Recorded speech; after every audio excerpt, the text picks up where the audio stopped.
coverage of the men's football firsts coming up right in a minute as the sun goes in on what could be an absolute classic. This is technically what's known as moving day here at Hallam Sports Park. So to give you an idea of the overall Varsity score at the minute, it's Uni of Sheffield at 12, Hallam 7. After the football at Hillsborough last night, it was 4.5 to 3.5, and we have the Rugby Union men's firsts coming up in a minute. But joining me, Josh White and Matt Rennie. The sun's setting, the atmosphere's building, and what do we make of what could be an absolute classic of a match? Yeah, no, it's a great day for it, isn't it? I really think I'll hopefully bring the best out of the players, and hopefully we'll see a good showing today. I'm really looking forward to this game. I was here earlier on for the women's rugby game, and it was a really close-knit affair, even if the scoreline didn't say so. This one should be even tighter on trends. So quickly before we look into the match, just to give you an update on the scores of the day so far. So in the Ultimate Frisbee women's, Uni of 8, Hallam 2. The men's 2's Ultimate Frisbees, Uni of 11, Hallam 6. In the women's water polo, that ended Hallam 7, Uni of 6. The Rugby Union women's 1s, as Matt has just alluded to, Uni of 29, Hallam 12. They avenged the defeat from last year. In the cricket men's 2's, Uni of won that by 46 runs. The water polo men's ended 8-all in a draw there. The cycling time trial, the third out of the 5 events taking place in the whole of Varsity, Uni of won that. That's 3 stages completed. Now, the men's 2's football 1-all. The women's 3's footy ended in a 3-all draw. The women's cricket, the University of Sheffield won that by 49 runs. The Ultimate Frisbee men's 1's, Uni of 15, Hallam 1. And in the men's cricket 1's, Hallam won that. You know, this is technically what's known as moving day, guys, where all the points come in for the first time in a big way. You know, the Uni of have the lead at the minute. How will this last match of the evening shape what could happen in the future as well, do you think? Well, I'll have to say, I think it's quite close at the minute, isn't it, between the Union and Hallam? But I think if a decisive victory day for the Union could really set the tone for the rest of the Varsity series. It's a crucial day, and it's a crucial match as well, as we've seen many points being gained today, surprisingly, for the University of Sheffield. I think many will say, on paper, the University of Sheffield should be good enough, but as we've seen in recent results, complacency or other factors come into play. They've been really tight games, and all I'll say is maybe expect the unexpected. Well, the University of Sheffield are a league above Team Hallam in the men's Rugby Union 1s. They are top of the league. Hallam are joint top with Kiel University in their league as well. Both got to the quarterfinals of their respective cups. The FA, well, sorry, not the Bucks Trophy, similar to the FA Trophy, and then the Bucks Northern Conference Cup, which is similar to the FA Vars, if you know non-league football, for example. And as you see the players about to come out right now, you know, both are in good form in their respective leagues, but the fact that there is actually a league between the two sides, will that prove any difference in this, do you think? I think you have to say in these sort of games, leagues and form go out the window, so I think really will come down to who can manage the day and who can manage the game better. I can only agree with Josh there. Form goes out of the windows for these kinds of fixtures. We saw form go out of the window last night at Varsity football, when many didn't expect Hallam to dominate as much as they did. It will go out of the window again here. It went out of the window last year, and Uni only just scraped through with the skin of their teeth. And going by the stats, Hallam has scored 11 tries in one of their matches this year, while the University of Sheffield have scored 5 or more tries in 7 of their matches. You know, this could potentially be a really high-scoring game. Yeah, that's what I'm hoping for, really. You know, I want to see big points on the board, but you know, I think in those sort of games when they're both scoring tries, it really is who can hold their defence well. Then perhaps. It is indeed. Saw it earlier on as well. Two well-disciplined women's rugby union teams, but the University of Sheffield earlier on capitalised when there was gaps in the defence and with the kicking as well. It's a tough playing field out there. There's a lot of bobbles going on. So players earlier on didn't anticipate the second or third bout, and it cost Hallam earlier on. They'll be trying to aim to not do it here. Players to look out for include Matt Bramfield, who is an England Sevens international, as we touched on. There's a few dangerous players out there, exciting players. It's going to be a classic. Well, the sun's going down, the crowd is ready, the atmosphere's building. What a match this could be. Your commentators for this evening, Jamie Blakeman and Dan West. Thank you very much, Tim, and you join us here in the commentary box. I'm Jamie Blakeman, and as Tim said, joined by Dan West. Hello. Looking forward to this game? Yes, definitely. It was a thrilling game last year. Hopefully it can be more of the same this year. Yeah, an absolute last gasp moment last year, as it looked like Hallam may have won it. All they needed was a conversion. They missed, and Uni managed to hold on tight. So we'll be hoping for the same kind of drama here late on this Wednesday of Varsity 2019. It's a well-attended match, plenty of crowd, probably slightly heavier on the Hallam side, as you'd expect. Yes, this is always typically like a Hallam day where all the Hallam people come out to watch. Yeah. So no time for the team sheets as we're going to get straight underway. It's going to be University of Sheffield to kick off. They'll be playing from right to left, with Hallam playing left to right. Sun setting over the right-hand side of the pitch. It doesn't look like it's going to be a factor anymore in the game though, does it? Not anymore. It's hidden behind some rather thick clouds now. Yeah. So University to kick off. Adam Spinner, the fly half, launches it high into the air, and it looks to be well taken by Hallam, but University of Sheffield have gone in there, and the referee indicates possibly an advantage, but University of Sheffield will play on. They'll see what they can do. Already we've got a change from our expected lineup as we see a number 17 shirt out there. So number 17, Henry Burnett, has made the starting 15 for the University of Sheffield unexpectedly. But University of Sheffield looking to attack currently. Really loud crowd here. It's going to be a massive atmosphere, isn't it? Definitely, especially as they've all been here for quite a long time. They've had a good day, so they're really going to get into the sport. Yeah, it's been a fantastic day here at Hallam Sports Park. Sometimes the weather isn't always on our side, but it has been great here. University of Sheffield still trying to get some progress, but the referee will blow now. He'd played quite a long advantage, but it will be a penalty to the University of Sheffield, quite central, and we might see a kick at post here. Yes, we will. So number 9, Will Hodgson for the University of Sheffield, indicating he wants to go for an early kick at goal here, and it seems quite kickable, doesn't it? It does. It's not too far. It's pretty centre, and it's a sensible thing to do to just get some points on the board early on. Yeah. So University of Sheffield looking to get an early 3 points here. That will quieten down the Hallam crowd maybe a little bit. They are in very good spirits. So number 9, Will Hodgson for the University of Sheffield. He will kick this from just slightly right of goal, right-footed as he moves left of the pitch, left of the ball. Sorry. He's ready to take his kick now. Of course, the crowd will not fall silent as traditional in Rugby Union. But here we go, Will Hodgson with the kick in his own time. And it is good. University of Sheffield 3-0 up early on in the first 2 minutes of the game. Definitely the sort of start that Union were looking to get and to capitalise on. Yeah, will they be slightly worried that they had the referee playing that long advantage for them? They didn't seem to gain any advantage and had to eventually settle for the kick, or will they be happy with those early points? I think so, because they weren't under too much pressure with ball in. Like, they were just going through the phases, and mistake happened. I wouldn't say they were too concerned about that. No. So number 10 for Sheffield Hallam, Connor Dever, gets us back underway, and it's gone into touch early on, and Sheffield Hallam will get the putting out the line out straight into the 22 of University of Sheffield. So looking to put pressure straight back on there. It was a fantastic kick-off and a great chase to get the ball. Yeah, kick's only ever as good as his chase, isn't it? And Absolutely. That was a fantastic one. So Sheffield Hallam will be attacking from the far left-hand side of the pitch, away from the fans. Fans here on the near side as we see it. So Hallam to test Uni in their first line-out, and they win it. And they'll start a rolling maul if they can, try and put a bit more pressure on that far left-hand side. The backs are maintaining a deep line, and it comes to them now. And it's going to get caught in the centres. Harry Parks finding contact, but Hallam keep the ball just outside of the University 22 currently. And Hallam look to go again, and they do make some ground. Well presented. This ball will be a little bit quicker as they continue to come down this right flank. Number 7 for Sheffield Hallam, Dan Seabrook, with a good carry there. They just try and get over the 22, but University of Sheffield win a penalty, holding on the ground there. So that's 2 early penalties, which are playing into University of Sheffield's hands there. Definitely, it was a silly mistake for Hallam, really. You don't want to give away penalties when you're on such an attacking moment such as that. Yeah, 1 penalty to give Uni the lead, 1 penalty to take the pressure off them. So kick here to touch. Doesn't go very far. Kick from about the 22. It's gone onto the roof of the pavilion here. It hasn't quite left the University of Sheffield half, but they will obviously maintain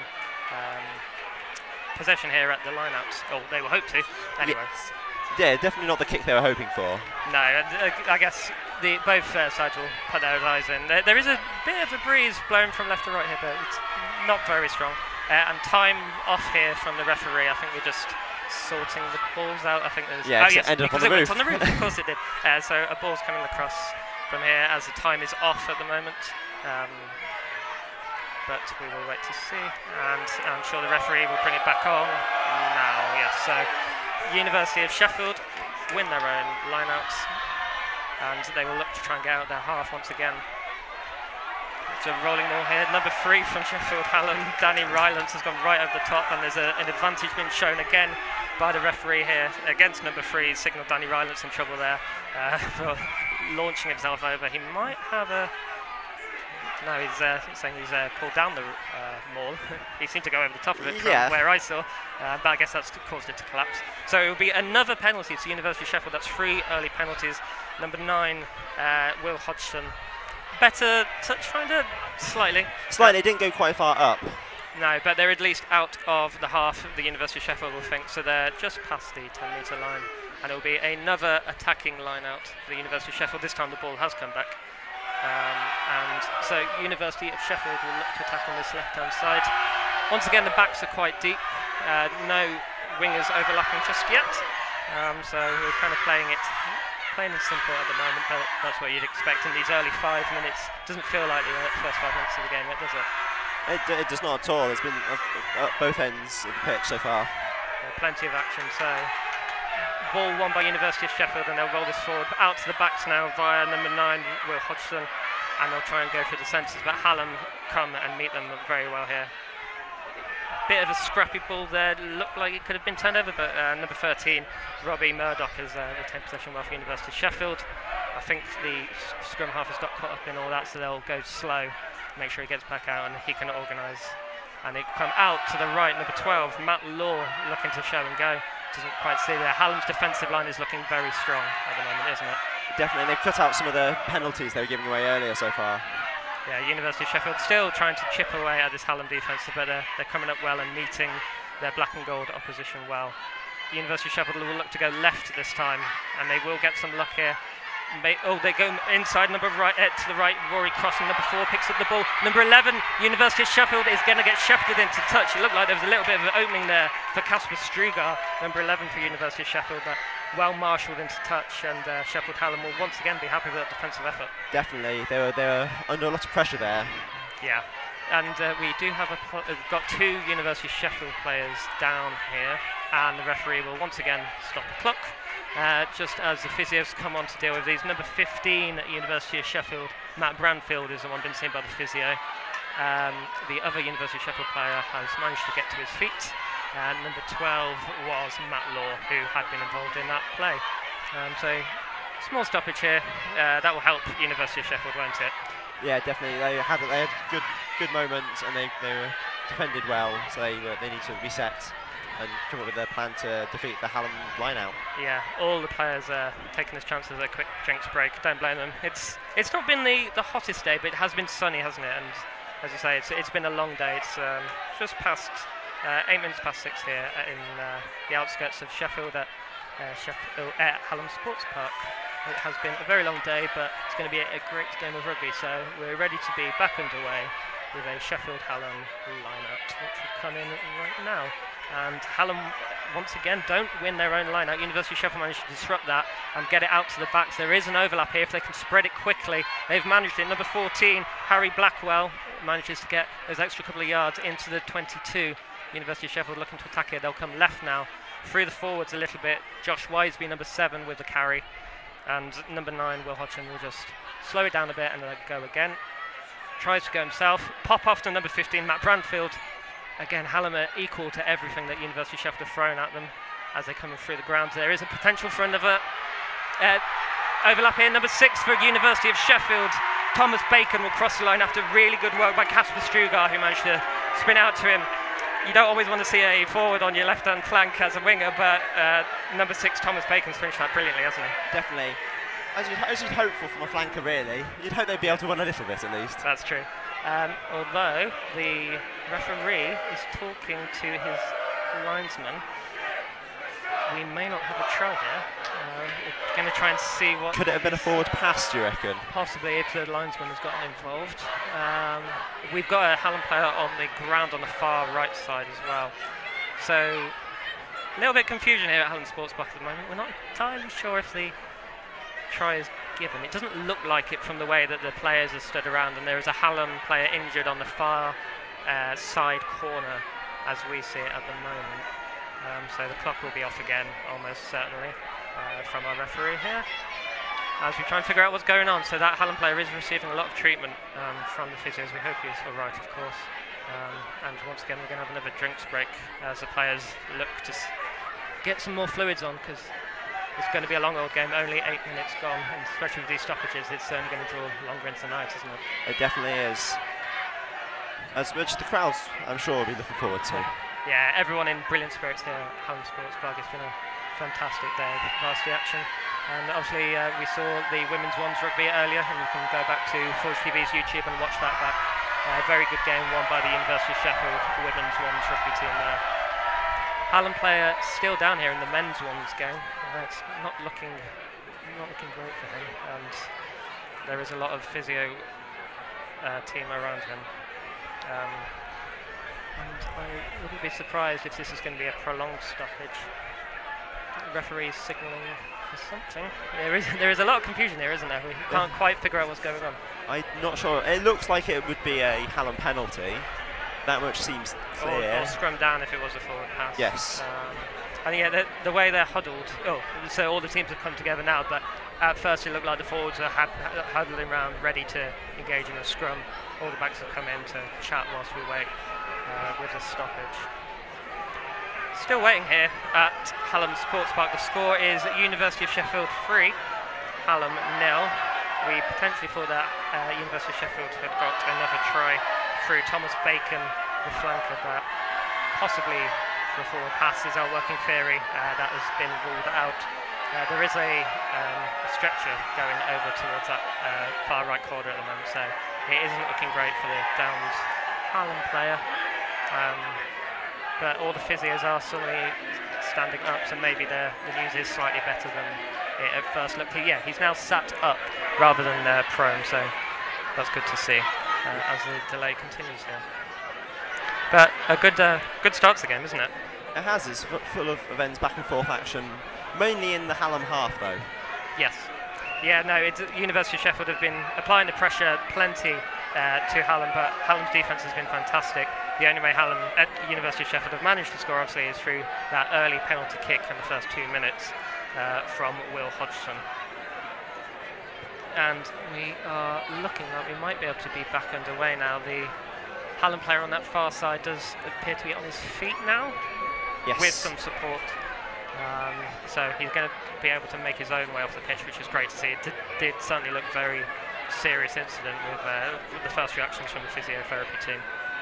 But no, he's walking under his own steam. He's not even got anyone supporting his shoulders, so that is really good to see for everyone attending here. So all of the players are lined up, ready for a scrum. So looks like the working theory is correct. It will have been a forward pass of some sorts, maybe a knock-on, who knows. So it's going to be a Hallam put-in at the scrum. Not far past their 5 metre line, about halfway into their own 22, so they'll almost certainly be looking to clear from this as they put in at the scrum number 9, Mike Kingham, the scrum half for Sheffield Hallam. And they'll flick it out to the backs. They're going to try and play it out to the 22, which is good to see. They get somewhere, but again, the University of Sheffield's defence is quite good. Hallam will now put ball to air, and it's going to go out quite well. They've managed to clear their own half, so definitely a better touch finder than we've seen from the University of Sheffield this far. Yeah, I definitely think they'll be satisfied with that kick, especially they were fairly central on the pitch as well at the time. Yeah, and I guess it doesn't hurt to try the defence. With so many teams expecting a kick out from the 22, why not try them, see if they're falling asleep.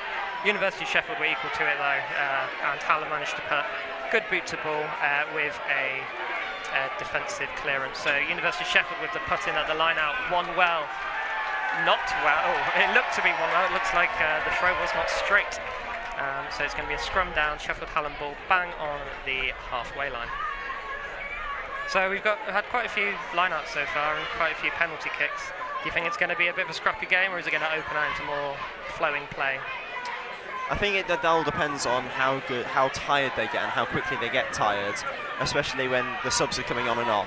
Obviously, Hallam have already had to use one of their subs, which isn't ideal at this early stage of the game.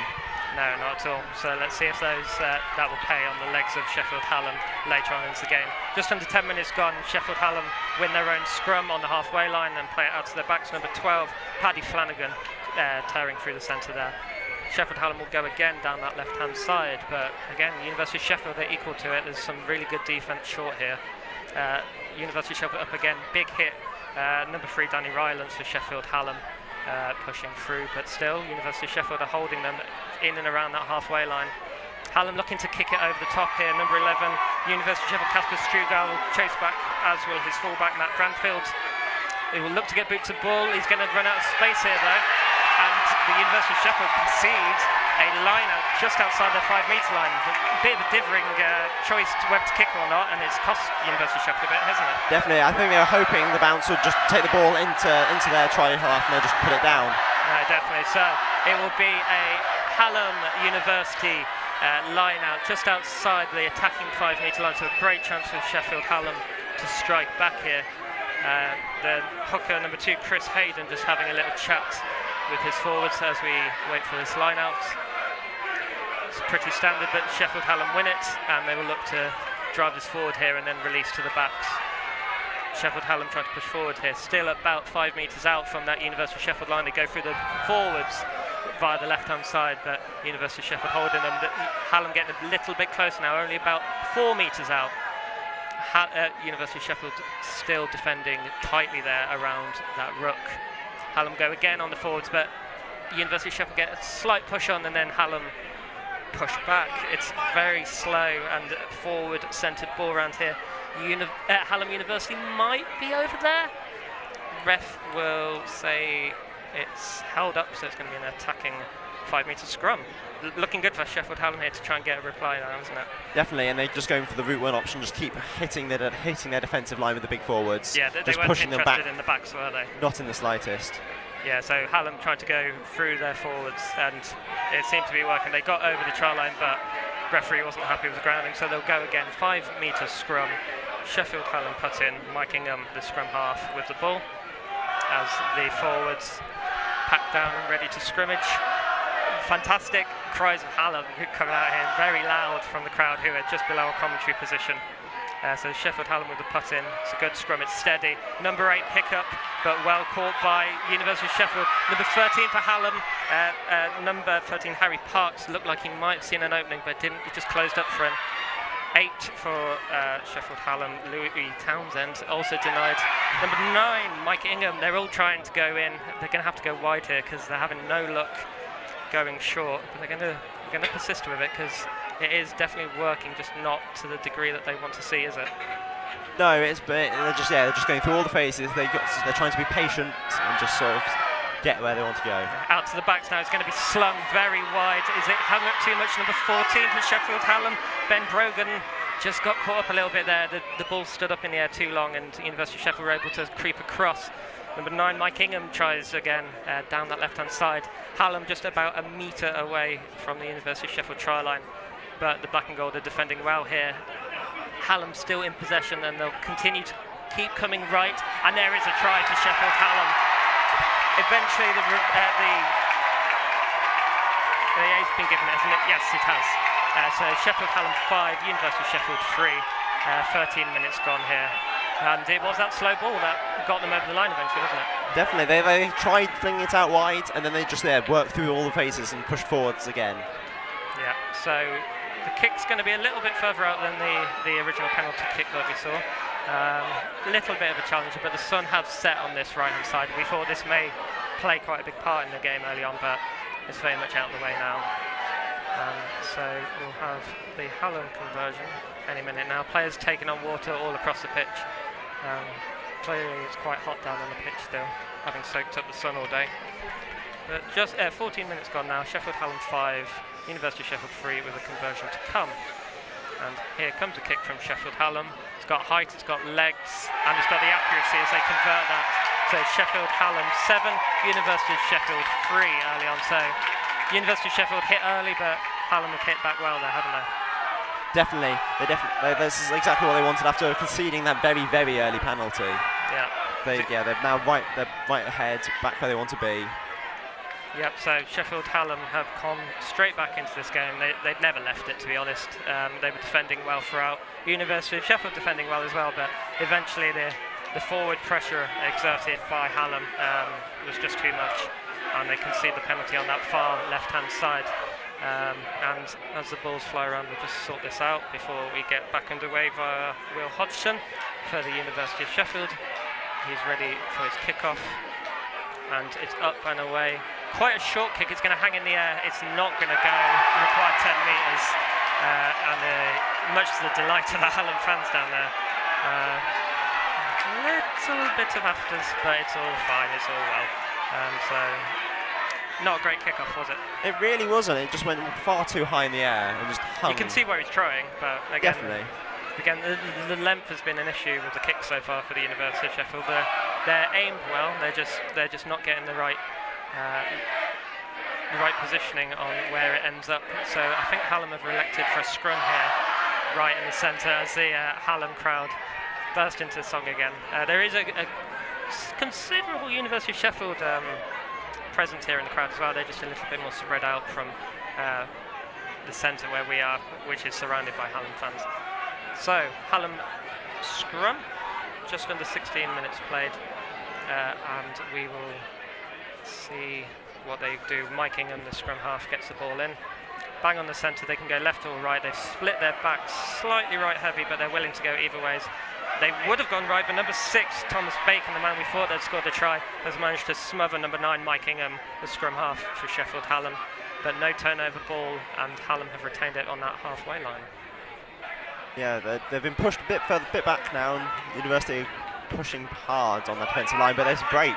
Yeah, Hallam chance here. If they can work it down that left-hand side, they're going to cut inside because there's a considerable presence from the University of Sheffield on that far side, and it's a penalty to the University of Sheffield holding on to the ball again. So that's quite a few penalties for Sheffield Hallam, against Sheffield Hallam, I should say. Yeah, and a fair few for not releasing the ball on the ground. Yeah. Clearly the counter-rucking needs to be a bit stronger to maintain possession. Yeah. Once again, not a brilliant kick there from the University of Sheffield. It's only gained them about 10 or 12 metres, but they'll have the possession. Oh, they'll have the put-in at the line-out, so they won't be too worried about the field position. But surely they'll want to be just changing their kicking plans a little bit because it's not quite working for them. No, Hallam have both had a lot more success with their kicks, but also their kicks have been a lot more aggressive, like going for the long distance and then pushing them into the try line, the touch line even. Yeah, very much so. So number 2, Archie Ward, the hooker for University of Sheffield, will take this line out. It goes deep and it's gone right up the top. It's going to swing towards the Hallam players, and they have managed to collect this one. Referee just watching the game as the players all swarm around him. Hallam with possession on the halfway line. It's going to be another kick into this near side corner. It's going to stand up awkwardly, but the fullback, number 15, Matt Brantford, has this ball. He's elected not to kick again. Awkward offload, but well dealt with by number 13, Robbie Murdoch. But Hallam are there now, putting pressure on, and this could spell some trouble for the University of Sheffield. They'll probably look to clear now, though, won't they? You'd certainly expect to. And there's another penalty. Come to their head, they don't need to kick it away. Number 13 for University of Sheffield, Robbie Murdoch, still on the ground, but I think he'll be all right. He'll get up quickly. But Hallam really needs to sort this discipline out, aren't they? They're giving away penalties all over the pitch. Yeah, but most importantly, it's costing them so many points because a lot of the penalties recently have just been so deep in the Uniof's half. Very much so. As the ball comes towards a commentary position and goes back down into the crowd, just about clears the 22. Still not as much length as we are seeing from some of the Hallam kicks. Maybe this is just the limit of the kicking. Maybe the wind's stronger out there. We're in quite a sheltered position. But the University of Sheffield do manage to just edge out of their 22 and will keep the ball look to keep the ball as they contest this line out. Number 2, Archie Ward, the hooker, will try his line out again. Much better this time, but no, it's lost. Bounces off a Hallam player and into touch, so slightly fortunate there that University of Sheffield will have another go at the line out. Very fortunate indeed. It was rather sloppy sloppy take on the line out, really. Yeah, one on the far side of the pitch went long, this one went arguably too short, but the University of Sheffield will go again. Just over 18 minutes played here. Score is 7-3 to Sheffield Hallam. Good line out this time from the University of Sheffield, and they will spread wide. Cut inside from the backs through the centre of midfield, but there's plenty of forward for Sheffield Hallam there to slow it all down. University of Sheffield looking to go left again. Number 5, Harry Gallagher, with his first carry that we've seen here in this match. University of Sheffield continuing to go left, but the Hallam defence is there to meet them. Fantastic defensive effort from Sheffield Hallam so far.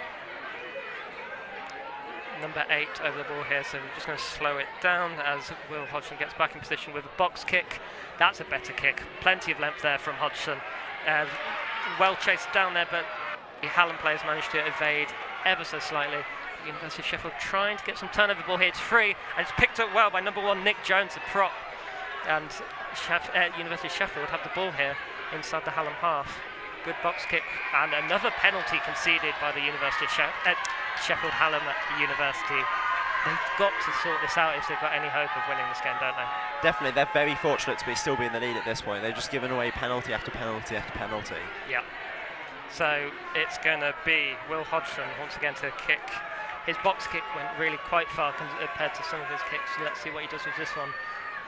And that's a much better kick. It's going to pin Sheffield Hallam right down into the middle of their 22. So much better there from University of Sheffield. So they will look to put the pressure on. And they did well from that box kick. Number 10, Adam Spinner, the fly half. They didn't make the initial challenge, but he got in the face of the Hallam players, didn't he, and put the pressure on. Definitely, it was just the fantastic chase of not just the backs, but also the Union of Sheffield hooker as well. Really went up quite at speed. Yeah, good effort here. So Archie Ward, number 2 for University of Sheffield, puts the ball in. Inventive line out there, and they will get a rolling maul going. Big whistle, and it's a Hallam throw in this time.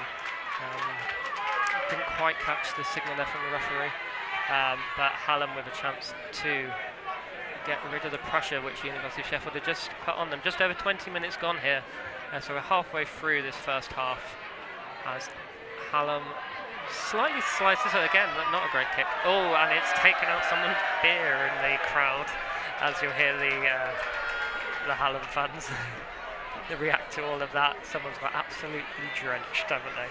Oh yes. Always keep your eye on the ball, folks. So number 2 for Sheffield Hallam, Chris Hayden, he'll go and retrieve the ball first as it's toddling around the pitch. But it will be Hallam line out on their own 10-metre line, just to the left of the halfway line. University of Sheffield may be altering their backs here, their winger and their full-back, just talking to make sure they're not vulnerable to that kick over the top, but Hallam will come through the middle for now.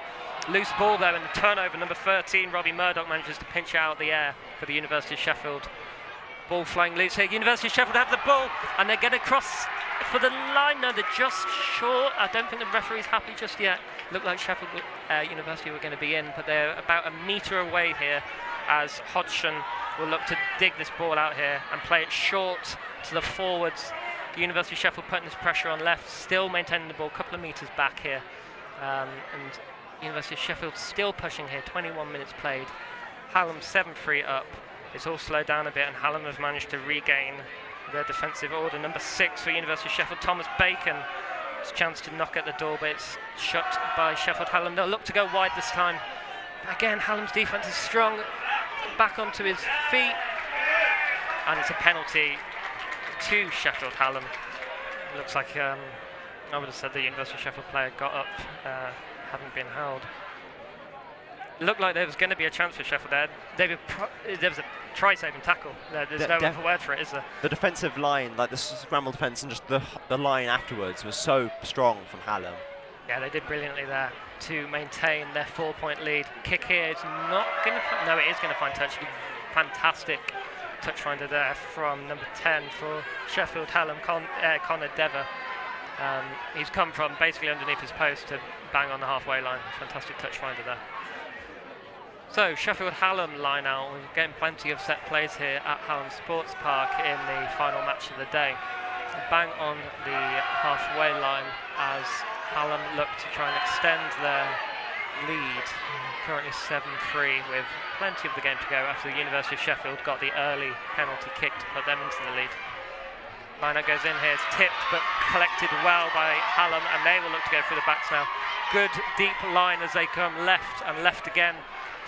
Hallam doing brilliantly here. Quick little chip over. Will University of Sheffield be able to get it? No, it's going to stand up brilliantly for Hallam. But University of Sheffield managed to get their tackle in. Hallam still coming here though. Plenty of numbers on that left side. It's all a little bit messy. But they're going to try and get it over the line. Forwards trying to pick and go here, but It's a penalty diving in against University of Sheffield. Got to be careful with penalties conceded right on the try line there. You could see a penalty try. Obviously a little bit early for that just yet, but no doubt the referee will be having a word with them. Rather desperate times from the defensive line of University of Sheffield there. Yeah, and Hallam definitely looking to exploit that kick over the top, aren't they? And it's a little bit of luck how the ball sits up and bounces, but it seems to be going in Hallam's favour so far. Definitely, that's just part of the game of rugby. It is indeed. So it's going to be a scrum down Sheffield, Hallam put in, 5 metres out. Looked like they might have just stealed in, but to counter the try-saving tackle down the other end of the pitch, University of Sheffield pull out one of their own. It's going to be put in here by number 9, Mike Ingham. It's going to roll slowly to the back. Good steady scrummage here from Sheffield Hallam, and they'll look to spread it right. A little bit of a pause there, just let University of Sheffield's defensive line get up into the faces of Hallam and slow it down, but they'll come right again. Sheffield Hallam trying to go through the forwards, a bit slower ball. There's a number 6 for Sheffield Hallam. Sam Danford looking to get the ball. He was screaming for it and he got it in the end, but by then University of Sheffield had reformed. Number 9 for Sheffield Hallam, Mike Ingham, has a go as well. The fly half Connor Devers distributing the ball now. This time left they'll try, and Hallam are just trying to get their way over. They're happy to stay close. They're going to go wide now, and left again. Hallam trying to change it up again, but University of Sheffield's defence is good, and they're going to keep pushing Hallam back here. Hallam have lost quite a few yards, haven't they? And a big whistle. There was an advantage the whole time for an offside. Just a couple of metres out again. That's 2 penalties in quick succession, and University of Sheffield are going to have to be careful. Definitely, be interesting. They're going for posts, just right in front of them as well. Yeah, that's interesting. I guess that will give them a 10-point lead, but bang in the middle, plenty of time to play in the first half. Would you not want to try and crash ball it through? You will, especially as it's been so effective so far on the whole. Like they've just consistently been putting the University of Sheffield under pressure. Yes, they've not got points yet, but they've not looked like losing the ball either. Very true. But Hallam electing to get more points on the board and negate that early penalty which they conceded. It's going to be number 14, Ben Brogdon, on our team sheet, who will go for the kick. Nice and simple, not much of a run up, and he does slot that ball through and extends Sheffield Hallam's lead to 10 points to 3. Now a whole try ahead, which is probably fair, isn't it, looking at how the game's progressed so far? I would say so, because whilst Hallam have had given away more penalties, I would think with ball in hand, they've just been so much more successful with their endeavours. Yeah, I'd agree. But yeah, the University of Sheffield are very much in this game, especially if they can make Sheffield Hallam's ill-discipline pay. But Hallam managed to collect that kick-off well. 25 minutes played here at Hallam Sports Park. 10 points to 3 in Sheffield Hallam's favour as they'll look to kick again here. It's quite a high one. They're not pinning in, trying to make the backs chase this time, but it's well taken by University of Sheffield, and they have a chance to attack here through number 15, Matt Brandfield. And he's still running. He's not been taken down. Now he is, after picking up a good 10 yards all by himself. University of Sheffield come left here. There are more chances there. Thomas Bacon with another carry. He's popping up in the backs and doing a very good job. Number 5, Harry Gallagher, tries to just get those extra couple of yards, but University of Sheffield looking to hit back well here. But number 8, Charlie Newell, has just lost the ball forward there on a crash ball. And Hallam will clear with a box kick. They have the advantage. It's gone out on the full. I guess the advantage was gone when they kicked it, so it's going to be all the way back for a University of Sheffield line out, not far outside of their 22. Crowd still in good voice here at Hallam Sports Park, maybe settling down just a little bit, but there's still plenty of rugby to be played. 26 minutes on the board, so time really does feel like it's going slightly in this game, doesn't it? Lots of rugby after you. So University of Sheffield win their line out just outside of their 22, and they peel off on the right hand side. There's a chance for quick ball here to maybe gone, but so they'll go a little bit slower through the forwards. Number 4, Rory Crossan, takes the ball on. Chance here possibly for University of Sheffield. There was a player storming in on the right hand side, but number 15, Matt Brandfield, couldn't quite see him as he elected to cut inside and go left. But University of Sheffield still making progress just outside the Hallam 22 here as they continue to push forward. University of Sheffield now looking to come left through number 12. Matt Law has got a bit of an opening here. Ball's loose. What's the referee going to say? It's been knocked forward by University of Sheffield. It's going to be a scrum down, Sheffield Hallam ball. So it was looking like maybe University of Sheffield could get instant reply, but Hallam's defence is just either side of the pitch, far side, near side, it's there all the time, isn't it? Definitely, it's relentless. It's just always there in the face and just working very hard. Yeah, and if they can cut these penalties out, then they've very much got a chance of winning this Varsity point for Sheffield Hallam. As I think we've got a break in play again, we do, yes, as there's a Hallam player down. Physios are getting kept busy tonight, as are the Water Boys as they trot on again. Sheffield Hallam 10, University of Sheffield 3 here. Clock stopped with 27 minutes and 10 seconds on. Plenty of stoppages as the sun sets. It's just going to get darker and darker, isn't it? It is, and it's going to get colder and colder as well. Yes, it is. But floodlights are on, so it's going to just, if anything, it's going to add to the atmosphere, isn't it? It's already a great atmosphere. Good-natured as well, which is good to see here at Sheffield Varsity. But we're ready to get back underway as the injured player has been dealt with. So it's going to be a Sheffield Hallam scrum. Just in the middle of the pitch. They're a little bit penned into their own 22.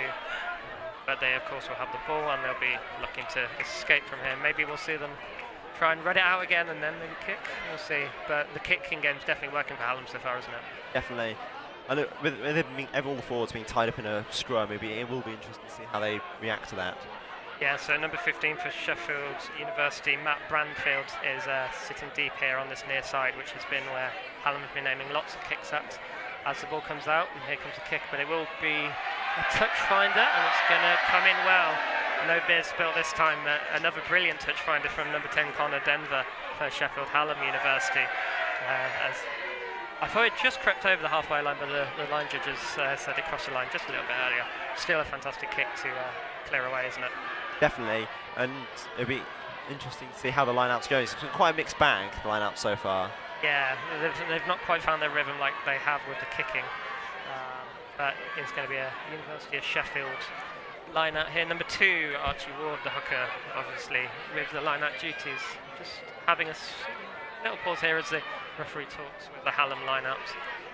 But we're ready to be back underway. And University of Sheffield to put the ball in. There's all sorts of movement with the line out. Bit of a training ground move. Successfully caught, although Hodgson, number 9, gets hit by a Hallam player coming through. Just managed to disrupt, but University of Sheffield keep the ball just on the halfway line. They'll look to keep this slow here whilst they get Hodgson back out from underneath all that ruck, and there he is, spinning the ball out just to his right. Now it's University of Sheffield that are happy to play it through the forwards and keep it slow and try and tire out this Hallam defence, because it's brilliant so far, but maybe they'll tire. I think a knock-on advantage indicated there and a turnover ball for Sheffield Hallam, and they will look to come down the left. So just as I was describing, possibly Hallam's defence getting tired, they get the turnover. And yes, knock-on indicated by our referee here, so it's going to be a scrum down on the halfway line, and this game is just getting that little bit scrappy, isn't it? It is. I'm not quite sure why. The weather's been perfectly dry, so it's not like there's slips and slides going around. No, not at all. But I guess it's a testament to both defences there. They're both flying up, getting in each other's faces, causing these knock-ons and spillages. Yeah, just refusing the quick ball. Yeah, very much so. So another scrum down here. The referee just talking to the Hallam number 4, I think. He's not been quite happy with his binding from what I could see. And he's swung around to his side of the scrum just to keep an eye on things here, as Mike Ingham will look to put the ball in. And Hallam will look to turn this halfway position. Oh, free kick given to University of Sheffield. Yeah, not number 4 in the end, but the referee not happy. Number 3 indicated, I think he was saying.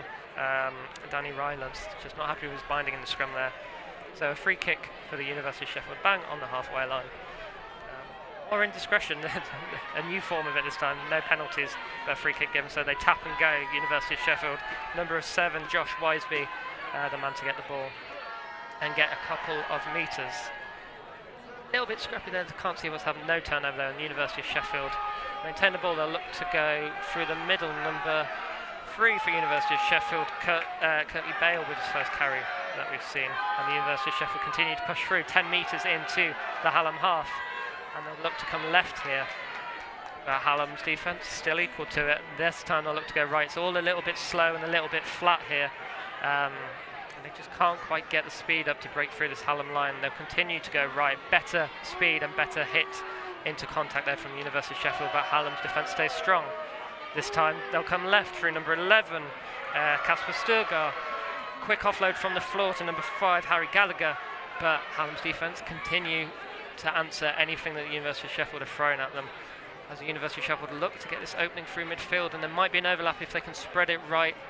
Hallam still buzzing around there, and they just can't quite get the ball moving. Rory Cross and number 4, just a little bit slow to release it, but he takes contact well, and the University of Sheffield maintain their possession. They're still just past the 10-metre line, possibly an opening here for University of Sheffield. Number 13, Robbie Murdoch, is swallowed up by Hallam, but the University of Sheffield constantly gaining ground here. It is working, despite Hallam's great heroics in the defence. Chance here to come out, but it's number 5. And they're going to go out into play. They've found a second row on the wing, and that's never going to go well for the University of Sheffield. Number 5, Harry Gallagher, tackled into touch. That's basically all he could do in that position, wasn't it? Definitely. It's a very impressively wide game that Union of Sheffield playing, just constantly going from one side to the other, back and forth, just testing the Hallam defence all across the field. Yeah, and this will surely pay dividends for the University of Sheffield. Oh, they'll be hoping anyway later on in the game that Hallam can't keep this defensive pace up, but at the moment, with just over half an hour gone, they're more than equal to anything University of Sheffield are throwing at them. The only points the University of Sheffield have been able to put onto that ball, onto the board, is through Will Hodgson's second-minute penalty kick. Sheffield Hallam eventually replying with a converted try and a penalty of their own. I think the ref had just stopped the clock for a little bit, but we're going to continue.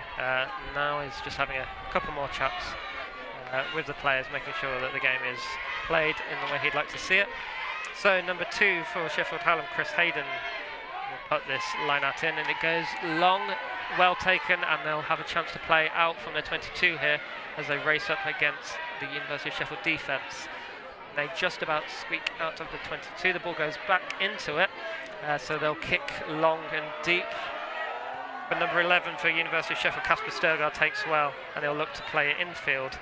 Though a little bit of danger here as the Hallam defence get up, and the University of Sheffield haven't quite got back yet, but they will maintain possession here. Good chase by Hallam. University of Sheffield looking to come left here now. Sturgar's going to run out of space though and get knocked out into touch. Just a fraction of a second late with his offload to Nick Jones there. But definitely University of Sheffield slowly opening this game up. It's getting a little less scrappy and a little bit more open, isn't it? Yeah, it's like they're properly getting into the game now. They've got rid of all of the chinks in the armour. Very much so. So it's another line out. We should have been keeping track because there's been plenty here. And it's going to be Chris Hayden, the hooker, of course, ready to go again. A quick little chat from number 9, Mike Ingham, who's at the front of the line out, slightly unconventionally, having the scrum half in there. Let's see what they've got planned here. And it's going to go long and deep, well taken by Sheffield Hallam, and they'll look to distribute left again. And Hallam's attack is thwarted by the University of Sheffield far on that other side. As we have seen the referee signal for something here, didn't quite catch the signal, but he's going to march us all the way back to the other side. It's a penalty to Sheffield Hallam. So they will look to be able to really pen the University of Sheffield in here. We've already seen the quality of Hallam's kicking. You'd fancy them to get them, maybe, obviously the biggest aim is to pen them into the 5 metre. Let's see if you can do it. Definitely, just keep going for the try line like they have done in the past. Yeah, conservative kick here from Sheffield Hallam, but they'll be happy with that. Halfway between the 10 metre and the 22. We've had about 33 minutes played, we think. We'll have to see how that fares with the referee's clock as the ball returns to the field of play. It's going to be another line out here for Sheffield Hallam as they look to add the pressure onto the University of Sheffield. Suddenly the Hallam crowd have swelled into voice, having been a little bit quiet, but University of Sheffield steal the line out brilliantly, and they'll be able to play out here. They're not looking to kick. Number 6, Thomas Bacon, absolutely hit well by Hallam, but he's taken that contact well. Now the kick from University of Sheffield is going to bounce awkwardly. Number 22, Kieran Shacklock, on for Sheffield Hallam, but he's dealt with that well with one of his first touches that we've seen. Hallam on the far side under the floodlights here as they grow brighter as the night grows darker. But University of Sheffield may be able to hack through here. It's going to put pressure on number 11, Zed Richards, but he's collected it well, but the referee is going to stop play and bring it back all the way into the middle of the pitch for a knock-on scrum down Sheffield Hallam. Definitely continuing to open up, but then just get all slowed down and stopped again, isn't it? It's not quite as fluid as they'd like it to be. No, but still a fantastic game of rugby with not long left to play here in the University of Sheffield versus Sheffield Hallam. Hallam 10 points to 3 to the good here in this final match of the day here at Hallam Sports Park, out on the very edge of Sheffield and Rotherham. And there's going to be a Sheffield Hallam put in for University of Sheffield knock on. Number 9, Mike Ingham, gets it in and just shepherd the ball at the back of the scrum. Now it's out, and now he'll spread it to his backs. Nice little play here, although it's all closed up the space. Good offload there, although there's a danger here for Sheffield Hallam that they're going to lose the ball here because University of Sheffield in a good position, but they do well to keep it. Big rush defence from the University of Sheffield, but it's not good enough to get the ball. Sheffield Hallam still holding on, although they're going backwards as they do it, as they get pushed further and further into their own defensive half. Just looking for a gap to open up. Arm comes out from the referee here, possibly offside. We will see what it is, but Hallam continue to attack. The little chip over, but it's going to be caught by University of Sheffield, so we will come back. Is offside, and it's a penalty for Sheffield Hallam. So a couple of penalties going the other way now. We've been talking about Hallam's indiscretions, but University of Sheffield starting to give it away, aren't they? They really are, and just because they're trying. I think they're trying to be offensive in their defence and just put so much pressure. They're getting a bit. Their discipline's falling apart a bit. So they're trying to get at them so quickly. So we're going to kick to touch here, and looks like our clock was slightly wrong because that's the end of the first half. So Sheffield Hallam 10 points to 3 up against the University of Sheffield. It's been a really good first half of Rugby Union here. Which way do you think it's going to go? I really don't know. I think I think it will all do to how tired they get and how quickly they get tired. Because, as I said earlier, just because it's been so back and forth, they've not actually played much in the middle of the pitch except for the last few minutes. Yeah, to kind of summarise the game, we've seen really good kicking by Sheffield Hallam, lots of penalties given away by Sheffield Hallam, but the University of Sheffield really haven't been able to capitalise on it, have they? I didn't quite catch that. So there's been plenty of chances for Sheffield Hallam to give away their lead, but the University of Sheffield have held on to it, haven't they? Sorry, Hallam have held on to it. Definitely, their defensive line, like the last-ditch defence, has been fantastic. Just refusing to let the University of Sheffield over their line. Very much so. So we'll see what happens in the second half. But for now, back to Tim Adams and your punditry team. Thanks, Jamie. Guys, a riveting half of action. 10-3 to Sheffield Hallam at the moment. One try in that as well. What have you made of the first half? It's not gone to script, has it? The two divisions are not separating both unis. It's been a cagey affair, I have to say. Two really well-disciplined defences, but Hallam, even if it's a cagey affair, have been on top, and they deserved the try they got. Sheffield, yes, Uni Sheffield did have a try disallowed, but it was really good play from Sheffield Hallam, really good perseverance on the University of Sheffield backline. They pushed them back, and they persevered to get the try. I think Sheffield Hallam have managed the occasion a lot better. I think at times the Uni look a little bit rattled by the crowd and things.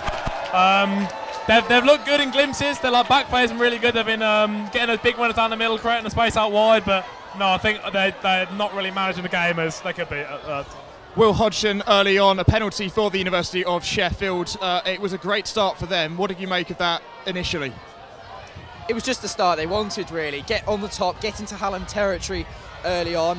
They just couldn't capitalise on that. Hallam's forward line is very, very sturdy, we can see. We talked about facts going out of the window early on. They certainly have now.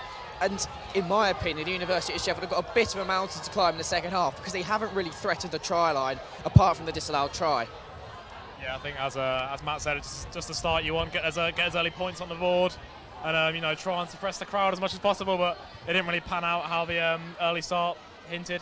Again, with the disallowed try, I think they have shown really good play in glimpses, but it's just not been consistent enough, and I just haven't managed to the occasion as they should have done. You can hear the crowd behind us, how loud it's getting right now with the lights and the floodlights on here at Hallam Sports Park. But Hallam, they fought back quite quickly. Connor Deaver and Ben Bradgen then converted the try to the far side of Hallam Sports Park on the far pitch. It was just the response that Hallam wanted, and it was an emphatic response. And, you know, did they deserve it for you?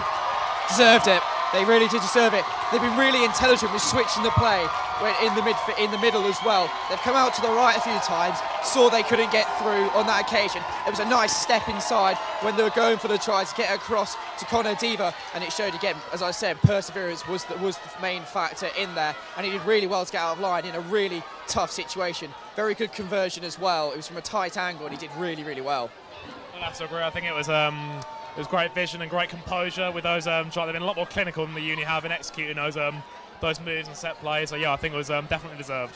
It's on the try. The move was initially down the right-hand side to the near side here, and then they converted it from the right to the left. Such quick transitions. When they've got into the University of Sheffield's territory, those transitions have been so fierce that, you know, those in black and gold are struggling to keep up with that. They were indeed. It's been a really good display by the hooker in the middle, as well as the inside centre and the scrum half. They've really dominated the game for me. Scrums have been a bit iffy, we could say that, but Hallam, they are deservedly on top. I don't think anyone can argue with that. And I wonder what's being said in the University of Sheffield's dressing room right now, because on paper they are the better team. They are in a higher division. They're top of their division. They should really be more in this game than they are at the minute, but we still have 40 minutes to go.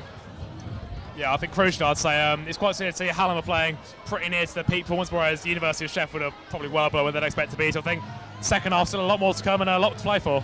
And with the penalty for Sheffield Hallam late on, 10-3, Ben Bradgen again proving dividends on that. You know, they've got a 7-point advantage, but history shows, you know, advantages at half-time. To give you an idea, so going back to 2016, when University of Sheffield lost 24-21 to Hallam, they had a 13-0 lead at half-time. 2017, Hallam had a 12-0 lead at half-time, blew it, 16-12 was the final score to Uni, and last year the University of Sheffield were 26-8 up, and in the end just hung on to a 26-25 win. Hallam missing that conversion late on last year, the University of Sheffield got that win. You know, although having a score at half-time is one thing, the second half performance, his history shows, is quite another. Well, they haven't missed a conversion yet, have they, Hallam? So it's sort of making up for last year. But no, the one thing they don't need to do is be complacent. I think last year with the University of Sheffield, especially when they were 26-8, they were in control of that game going to 70 minutes. Complacency struck in. I'm sure it won't happen here. These lads are nigh on professionals, and they will want the victory, and they will keep determined. But as any complacency creeps in, it's a really, really dangerous game. It's going to be close. That's all I think. Yeah, no, I agree with Matt. It's looks to be very tight. I think it's all about just managing the game, as I said before. I think it's definitely still. I wouldn't say it's out of the Uni hands. I think if they really do start to step up again, they definitely can get back into something they've shown in glimpses. But yeah, I think it's all about being clinical and not letting the occasion get to you too much. So what have Hallam done well so far to actually get this lead, and what can they do to actually keep it in the second half as well? I think the main thing for them is their defensive line and the forwards, the lock, the hookers. They've been brilliant. They've been also, even though we haven't seen many scrums, they've been very, very good in the scrums. Their loose heads and tight head props, but it's their defence really. There's been no gaps that we've seen. We saw earlier on in the women's game, the 3 tries for the University of Sheffield came through gaps, especially on the inside. There's been no gaps so far from Hallam. They are very, very well disciplined, and they'll be incredibly hard to beat down for the University of Sheffield. Hallam took advantage of the only in the area they got. That's going to be the key difference. Who takes the advantages when they must do? I think Hallam know that the Uni lots play a nice expansive running game, and I think they're they're playing the territory quite well with that. They're putting a lot of kicks in behind, trying to restrict the Uni to their own half, and then mistakes are happening, and then they're winning those turnovers and being clinical when those chances present themselves.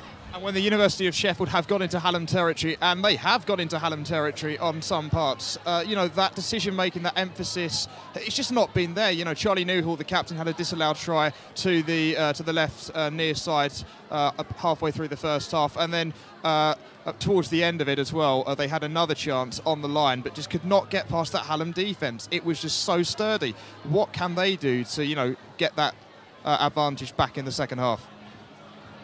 I think, again, I'll reiterate our perseverance. I've probably done it too much just now, but I think a lot of credit, first of all, has to go to Hallam's defence, the way they've showed. We've said it before. They're pushing them into touch every time they seem to get the ball, and they switch it around. It's about patience as well, and maybe even just one little bit of magic from in the centre, maybe from one of your scrum halves, just do a quick step and see if you can counter it there. It's going to be tough for the University of Sheffield, but it's setting it up for a really cracking second half. And what do you think the team talk will be from Charlie Newhall, the captain of the Uni of Sheffield team, right now in the changing rooms? If you were to University of Sheffield, it's only one try, and yes, number 15 down here, who maybe should have kicked it back up the field instead of trying to drive up the line. Maybe that's where the mistake came from. But you'd say it's one leak. We can get rid of that. We can forget about that in our memory. These Hallam lads, everyone will tire. And if you're thinking of the divisions and the trends, they're more likely to tire than the University of Sheffield. I don't know what else much you can say. They're playing okay. Just Hallam have had more possession in enemy territory, basically. Keep going, maybe even look for the kick over the top if you can. It's a difficult playing surface, and I think the players are finding out about that. Sorry, Josh, and I guess, even though both teams are top of their respective leagues, the University of Sheffield have lost 4 games in their league, Hallam have lost 1. Even though they are in separate leagues, do you think that will play any part in this? Because I guess, that first half has shown that form will go out the window, whatever Bucks league they're in. I think it's pretty evident to see the confidence of the Hallamers out there. I think a lot more settled in what their roles and stuff are, whereas at times the Union looked a little bit rattled, but I think it's. I think you can definitely see the class of the University side. There's a lot of their back moves, their lines of running are really good. It's just the execution of them, and perhaps sometimes the presence of mind, like when to give the pass. Like I think back when they were over there, they had a huge overlap. If they just looked and got out wide, they could have crawled in. Like it was ridiculous, yeah. And the role of the crowd as well, the atmosphere, the floodlights have come on. The atmosphere has rocketed up. It's extraordinary down there. They're revelling in it, aren't they, the Maroons? They're really revelling in the occasion. The crowd, majority Hallam crowd, are really, really behind their boys here. They're loud, they're proud, and that's a credit to the fans as well. They are being the 16th man, would you say, for their team here. The University of Sheffield fans, they're doing well. Of course, there's not as many as them, but they need to keep backing their boys here. It's going to be a very, very tight second half. It was cagey in the first half. Maybe it'll start to open up a bit about 60 or 70 minutes. The one thing the University of Sheffield might want to look at is pace down their wings. Their left wingers and wide wingers need to really be bursting a gut. That's where earlier on, where the problems the University of Sheffield caused against the Hallam women's side, maybe if they could implement that as well, then gaps could open up more. And talking of that, the big players, Connor Deaver, Ben Brashen for Hallam, you have Adam Spinner, the number 10 for the University of Sheffield. He's a regular starter for the Sheffield Tigers, the Rugby Union outfits in the Still City. That experience, do you think it will count? Because Spinner has been essentially spinning around in the middle of the pitch. Do you think how much of an impact do you think he can make in this second half? It's going to be a good one, I reckon. Tight, we all thinking, we don't know what's going to go on. The next try, whoever scores the next try, will go on to win the match. That's a pretty bold statement I'm making. If Hallam get a try early on, that's their game. We saw it was different last year. Union will need to get that first try rather than Hallam, and they need to be hungry and determined to do it within at least the first 5 or 10 minutes. Yeah, I'd have to agree. I think it's just, staying out there, composure, presence of mind, not letting the occasion get to you too much. Knowing what your game plan is, sticking to it, and I think the team that maintains that throughout the rest of the remaining 40 minutes will win the game. One try and one conversion is all the University of Sheffield needs to be drawing this game. It's going to be a cracker. Well, that is it for now. Just to give you an idea, the current Varsity score is 13-7 to the University of Sheffield. They won the women's 2 football 2-1. The second half about to start in this extraordinary cauldron of noise here at Hallam Sports Park. Your commentators for the second half, Jamie Blakeman and Dan West.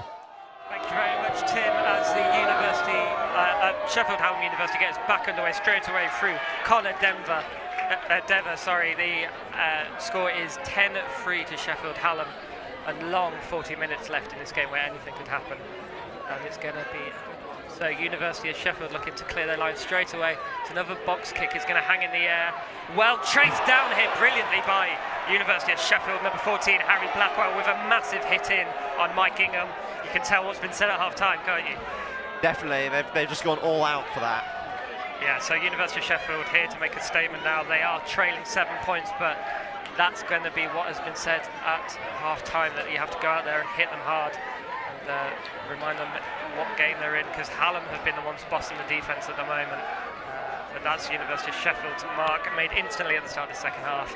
But Hallam with possession now, just on the halfway line. This time they're going to look to go right, kick through from number 10. Connor Dever is going to bobble back and back and back, and is going to dribble into touch, and it's ended up being a fantastic little rubber kick.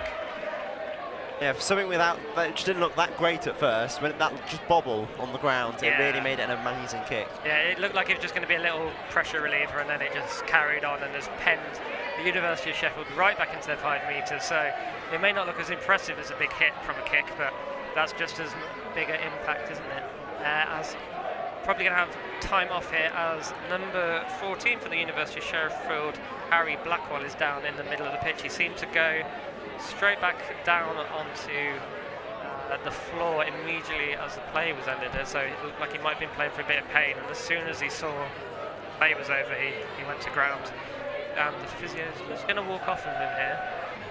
Not sure, don't know if that's a game-ending injury or not. Like, he looks a little bit disappointed. It's hard to tell here. We might see number 14, Harry Blackwell, come back. And I think he'll be fine. Yeah, no, he just walked with the physio back to where his fellow backups were for the University of Sheffield. So line out here, won by the University of Sheffield, but the referee is not happy. Not straight at the line out, so it's going to be 5 metres scrum. Sheffield Hallam putting. Such a sloppy error, that one. It is, and I guess that's just Hallam getting straight back into the University of Sheffield's heads. So 2 minutes gone here in this first half. Sheffield Hallam 10, University of Sheffield 3. With Hallam camped right down inside the University of Sheffield half. Yeah, Sheffield Hallam won't believe their luck at the moment, I don't think, with that error as well. Yeah. Just lucky little kick, goes out for a line out lost, attacking scrum. What can they do with it here? As Sheffield Hallam look to get the ball out. I think we've had a change at half possibly, as we look to see his number, but we play on. Nope, still number 9, 14 must have been 19. So Mike Ingham still there at scrum half, and he will be the one that distributes it left. There's a big overlap here, if it can be collected well. Number 14, Ben Brogdon, but it's going to hit the deck. Big whistle though from the referee, and we're going to go all the way back. No releasing the signals, so it's going to be a penalty for Sheffield Hallam. 5 metres out, and that's they're going to signal for a scrum. So they're going to tie up all their forwards, aren't they? They are, indeed. So that's what the University of Sheffield do have to. I guess they're going to get away with it a little bit here, but that's 3 penalties in a short amount of game time, given away 5 metres out from the try line. The referee's not going to stand for that for much longer, is he? No, not at all, because that's just when you're under your own pressure and you want to sort of slow the game down as much as humanly possible. Yeah, so it's going to be a Sheffield Hallam put in here, 5 metre attacking scrum, and it's going to be number 9 Mike Ingham, scrum half of Sheffield Hallam, who puts the ball in. There's been some good scrimmaging from both sides so far, but and as I say, that penalty for hands in the scrum, I think he signalled there, and got swept back. So University of Sheffield will finally be able to clear their lines. After making such a big hit and a big impact at the start of the game, they've then spent the next 5 minutes under pressure. Yeah, definitely. Yeah, it looked so promising at first, but let's see how what they can do with a bit less pressure on their try line. Yeah, and the kick. Though it was not a good kick. No, it's just failed to quite leave their 22. Maybe it's bang on the 22. A little bit hard to tell at this distance. It's on the far side of the pitch, but it will help to relieve a little bit of pressure, and as it was a penalty, of course, the University of Sheffield will still be the ones taking the line out. Archie Ward, the hooker, with those duties. And he's not going to want to faff around, so he's got the ball and he's ready straight away. As a referee Bucks his way through the line out. We're ready now for this line out from Ward for the University of Sheffield. Well taken by 7. Josh Wise being distributed out to the backs, and they will look to try and run it out now from that left side like we saw Hallam doing in the first half. Doesn't quite work, and now we will see his kick to clearance. Much better kick this time from University of Sheffield. It's going to bounce, and that's always dangerous. Number 22 for Sheffield Hallam, Kieran Shacklock might just get the ball. Will he return with a kick? No, he's going to bend left and bend right and try and break past on the ground. Hallam still with the ball here, and they've managed to break through. Great little tap tackle there from the University of Sheffield to stop the breakaway. I think it was number 9, Will Hodgson, the scrum half, as the ball ends up going out into touch. Just inside of University of Sheffield's half. So once again the game just that little bit scrappy, breaks out to those little moments of maybe looking like it's going to be a bit more free flowing. Yeah, well, this seems to be the way varsity games go. Like they quite typically, so in my memory, are quite sort of staccato-y. There's like one of their biggest matches. Yeah, and you'll never normally get this kind of crowd as in your standard Bucks fixture, will you? Really is quite something Sheffield Varsity as the University of Sheffield win the line out and they distribute to the backs. Lovely little plays here. It's not really got them much advantage, but now maybe there's a chance here on the right wing. Just about staying in touch. They're going to have to be careful here as number 10 for Sheffield Hallam, Connor Dever, tries to say that the hand's in touch, but it's going to be a Hallam ball in the end as there's a knock on, and Hallam will get the ball in the end. Quite inventive from Dever. I've never quite seen someone appeal to the line judge like that. No, there's all sorts of interesting takes on old school rules. No, but so he didn't get the line out that he wanted, but Sheffield Hallam will have a scrum in exactly the same possession, air position, 15 metres into the pitch. And it will be, yes, Sheffield Hallam scrum, Mike Ingham, the scrum half with cut-in duties, as they all settle down into the scrum formation. Hallam with a deep back line heading out to the right side of the pitch where all that open space is. Ball in by Ingham, well controlled by the scrum. No penalty this time as it's dragged along by the number 8. Number 8 pick up there, Louis Townsend out to the Hallam backs, and they'll look to go right. Big fling out. Has it stayed in the air too long? University of Sheffield managed to get up and around there and just cut out of it. If that pass had been that little bit flatter, maybe Hallam would have been getting somewhere there. For now, they're just 10 metres into Sheffield University's half. They'll look to come left, a little bit of a shove and go there. Still great defence from the University of Sheffield, just like Hallam were doing in the first half. Hallam continuing to come left, and they're not really finding an opening yet, but they'll keep battering away. Slow, patient, good play from Sheffield Hallam at the moment. Just over the halfway line. This time they're going to go right, and there's a nice flat pass there, and that's opened everything up. Number 11, I think, for Sheffield Hallam, Zed Richards breaking through, but we've got another stoppage from the referee. I think he's called it a forward pass. I called it a flat one. Yes, he's saying that one went forward. I thought it looked about right. It was a very flat crash ball, and it seemed to work well, but referee not happy with it. No, clearly not. Something I noticed of the Hallam scrum is that it seems pretty much every single one's been collected by the number 8 at the back. Yeah. They've always been trying to rumble it forwards, but often it seems the number 8's having a bit of trouble disengaging from the scrum to pick it up, which is just delaying that ball ever so slightly. Yeah, you can see there's a tactic there. It's not quite working out. I think the clock has stopped here as the Water boys are onto the pitch again. Not quite sure. I can't see any players down. There is a Hallam player on the far side, just behind all of the players. Possibly just tying his shoelaces. I don't think there's an injury here, but the referee will afford him some time as he sorts out his boots.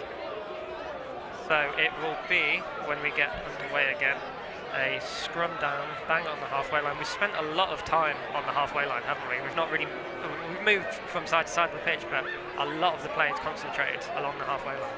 Definitely, yeah. There's been a halfway line and then the odd move towards the Sheffield Uni try line, but very little towards the Hallam try line. Yeah, so here we go. Scrum down, University of Sheffield. Hodgson to put in at the scrum. Just delaying a little bit, now it goes in. And scrum's collapsing a little bit, and there's going to be a penalty to Sheffield Hallam. They've out-scrummaged University of Sheffield, and the referees penalise them for standing up in the scrum. So Hallam really ticking along with these penalties now. They're forcing University of Sheffield to a lot of mistakes. Definitely, and you can see why they're quite happy when they've taken scrums in the past. You can now see why they're so happy to take scrums. They've got a lot of confidence in their forward pack, being able to just push and dominate those Sheffield Uni pack. Yeah, very much an option, but number 10, Connor Dever, will kick this one into touch and try and get possession. They're not interested in the scrum just yet. And that's a pretty good touch finder as they'll move from the halfway line to just inside of the University of Sheffield 22. And of course, as it's a penalty, they will have the put in at the line out. Just as the forwards slowly make their way to the line out, definitely having a little chat about what they're going to be doing. Hallam seem to be quite inventive of their line outs, don't they? They do. They've tried all sorts of different manoeuvres around the place, but then they seem reasonably effective. Odd sloppiness. Yeah, there's quite a few forwards in the back line here, number 3 and number 6 for Hallam. They're definitely looking to do a move, but University of Sheffield have pinched it, and there's backs on the line, and if they can exploit that, as number 12 for Sheffield Hallam, Paddy Flanagan, is waving for more reinforcements on the left. University of Sheffield penalty taken quickly, going to get over the halfway line, offload here. University of Sheffield still coming forward over the 10-metre line now. University of Sheffield suddenly have gone from one side of the pitch to another. Referee not happy with that. It's going to be an offside call. It looked like the tackle might have just been in time, but University of Sheffield will come right here. That's a poor pass, but the penalty advantage will save him. And that was a brilliant run in the end by Curtly Bale for the University of Sheffield. I didn't quite see who did the initial work. I think it might have been Will Hodgson through the middle, but a great move from University of Sheffield to go from 122 to nearly the other, wasn't it? Definitely, they really took the advantage of that quick penalty and just went for it and caught Hallam a bit off guard. Yeah, so it's going to, with the penalty which has been given away, University of Sheffield have elected to go for the posts, so they'll look to trim the deficit to just 4 points here. But yeah, dead centre of the pitch, about 30 metres out, so you'd fancy Hodgson's chances here, wouldn't you? You would, especially as the wind seems to have dropped a little from the first half as well. I'm not feeling the breeze as much as we used to. No, so Hodgson here, dead centre of the pitch, just stepping back. Now he steps to his left. Eyes us up as all whilst this is happening, there's been a Hallam player just getting a little bit of treatment, but he's back on his feet now.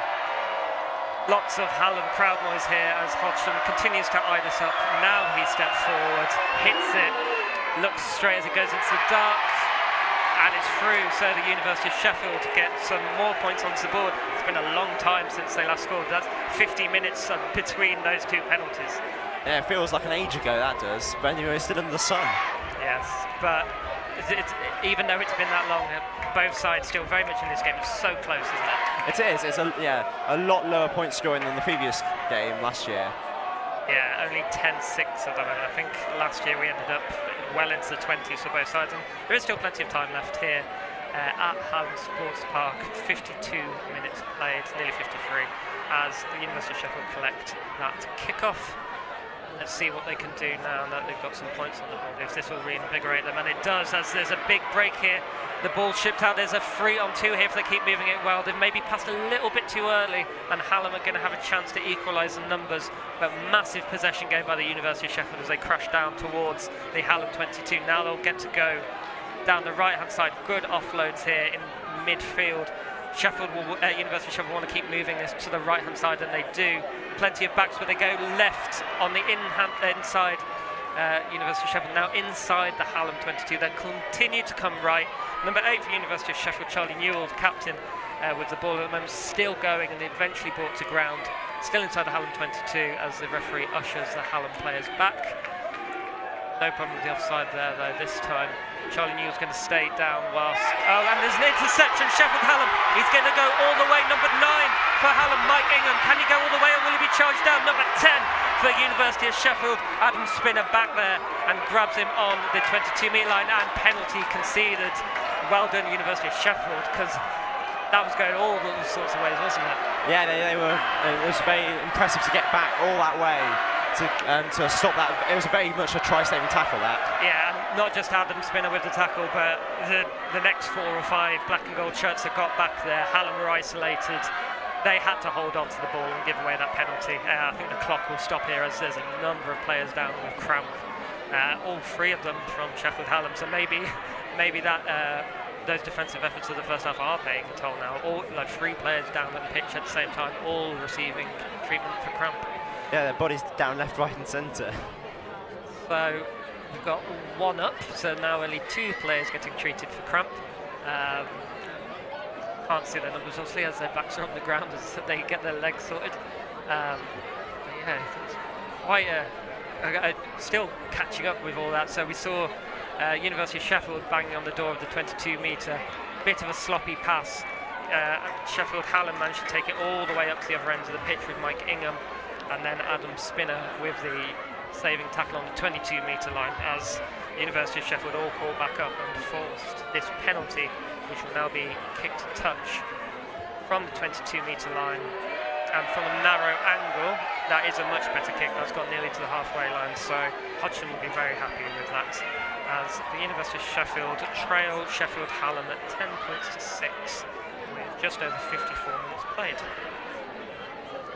So there's going to be another line out back on the halfway line. It's as if they're playing with us, the amount of times that they're going to be bang on this halfway line. But Archie Ward will have another chance to put this in at the line out as the University of Sheffield forwards do their movements. It's going to go deep, is it going to go short? It's going to go short and they collect it well. Back out to the backs, and it's going to have another chance here. University of Sheffield can move it quickly. Pass doesn't quite go right, and it's barreled over someone's shoulders. Number 8 is Charlie Newell in the action again. Just a little bit unlucky, they didn't quite collect that pass in, and it's going to be scrum by Sheffield Hallam. University of Sheffield seem to be very confident doing their set moves, but as soon as things start to go a little wobbly, they're not quite as confident with themselves. I definitely agree with that. And University of Sheffield player number 5, Harry Gallagher, just having a little chat with the ref, maybe just making sure they know what rules in the scrum he's playing by. We have seen quite a few whistles coming from these scrimmages. But it will be a Hallam putt-in just inside the University of Sheffield half, pretty much dead centre of the midfield, as Ingham for Hallam stands over it and distributes right. A little bit slow, and it kind of stopped Dever in his tracks. Hallam will come now down that right-hand side. University of Sheffield equal to it. Hallam will want to come left towards this near side this time, and they do. Will they go to the backs or forwards? It's a crash ball through with the forwards. Hallam have a chance here, but it's a great few tackles, almost a sandwich tackle from University of Sheffield. And it's a penalty to the University of Sheffield, diving in there it seems. It's all happening now, lots of penalties all over the pitch. This game's really opened up, hasn't it? It really has, and it's still so tight still, so it really could go either way. Yeah, so just one bad pass and that's it. That can be at the other end of the pitch. As we saw just a couple of minutes ago.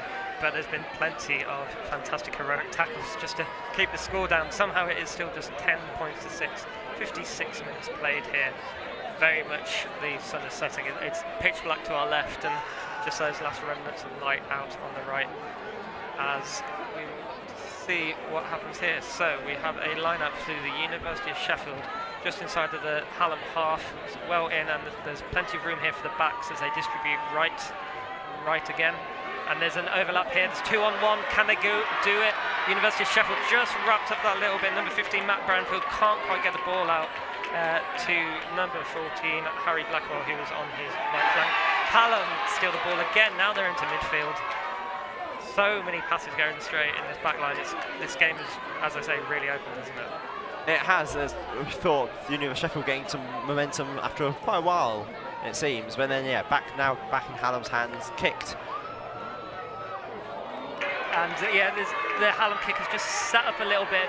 Just fortunately, the University of Sheffield player has managed to collect and not hold on as the support comes, and he's avoided giving away a penalty very well there. University of Sheffield still have the ball. It's all a little bit messy around this ruck. It's hard to see who has possession, but University of Sheffield come away with it still. Number 15, Matt Branfield, is busy again, the fullback in the middle of the action. Hodgson gives it left, and there's a big kick here from number 12, Matt Law. Let's see if it can pen Hallam down, but the bounce is good for them this time, and they come back with it. Really open game. Players spread out all over the pitch now. The formations are going from both sides.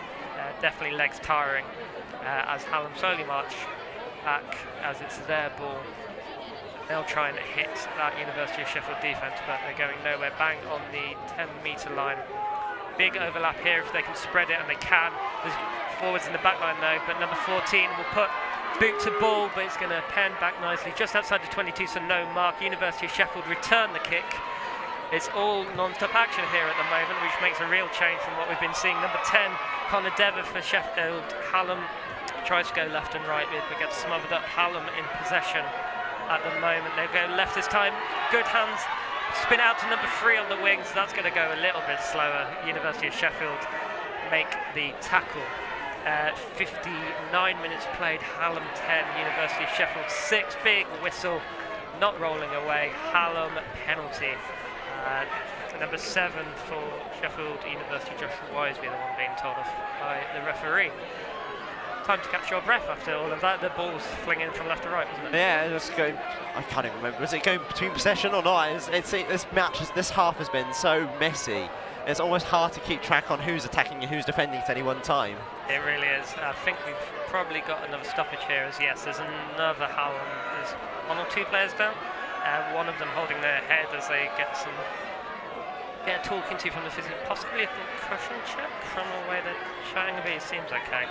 So maybe not quite so serious as the water comes on against you. Very much in a break here, as I guess even the referee wants to catch his breath after all that. It's very different to what we've seen throughout the rest of the game, isn't it? It is.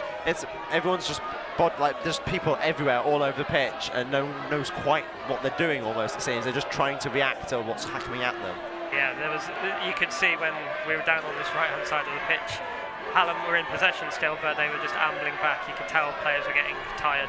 They knew they had the possession, so not quite that urgency to get back, which is slightly excusable when you're in possession, but as we've seen, one bad pass and you can be coming right back the other way.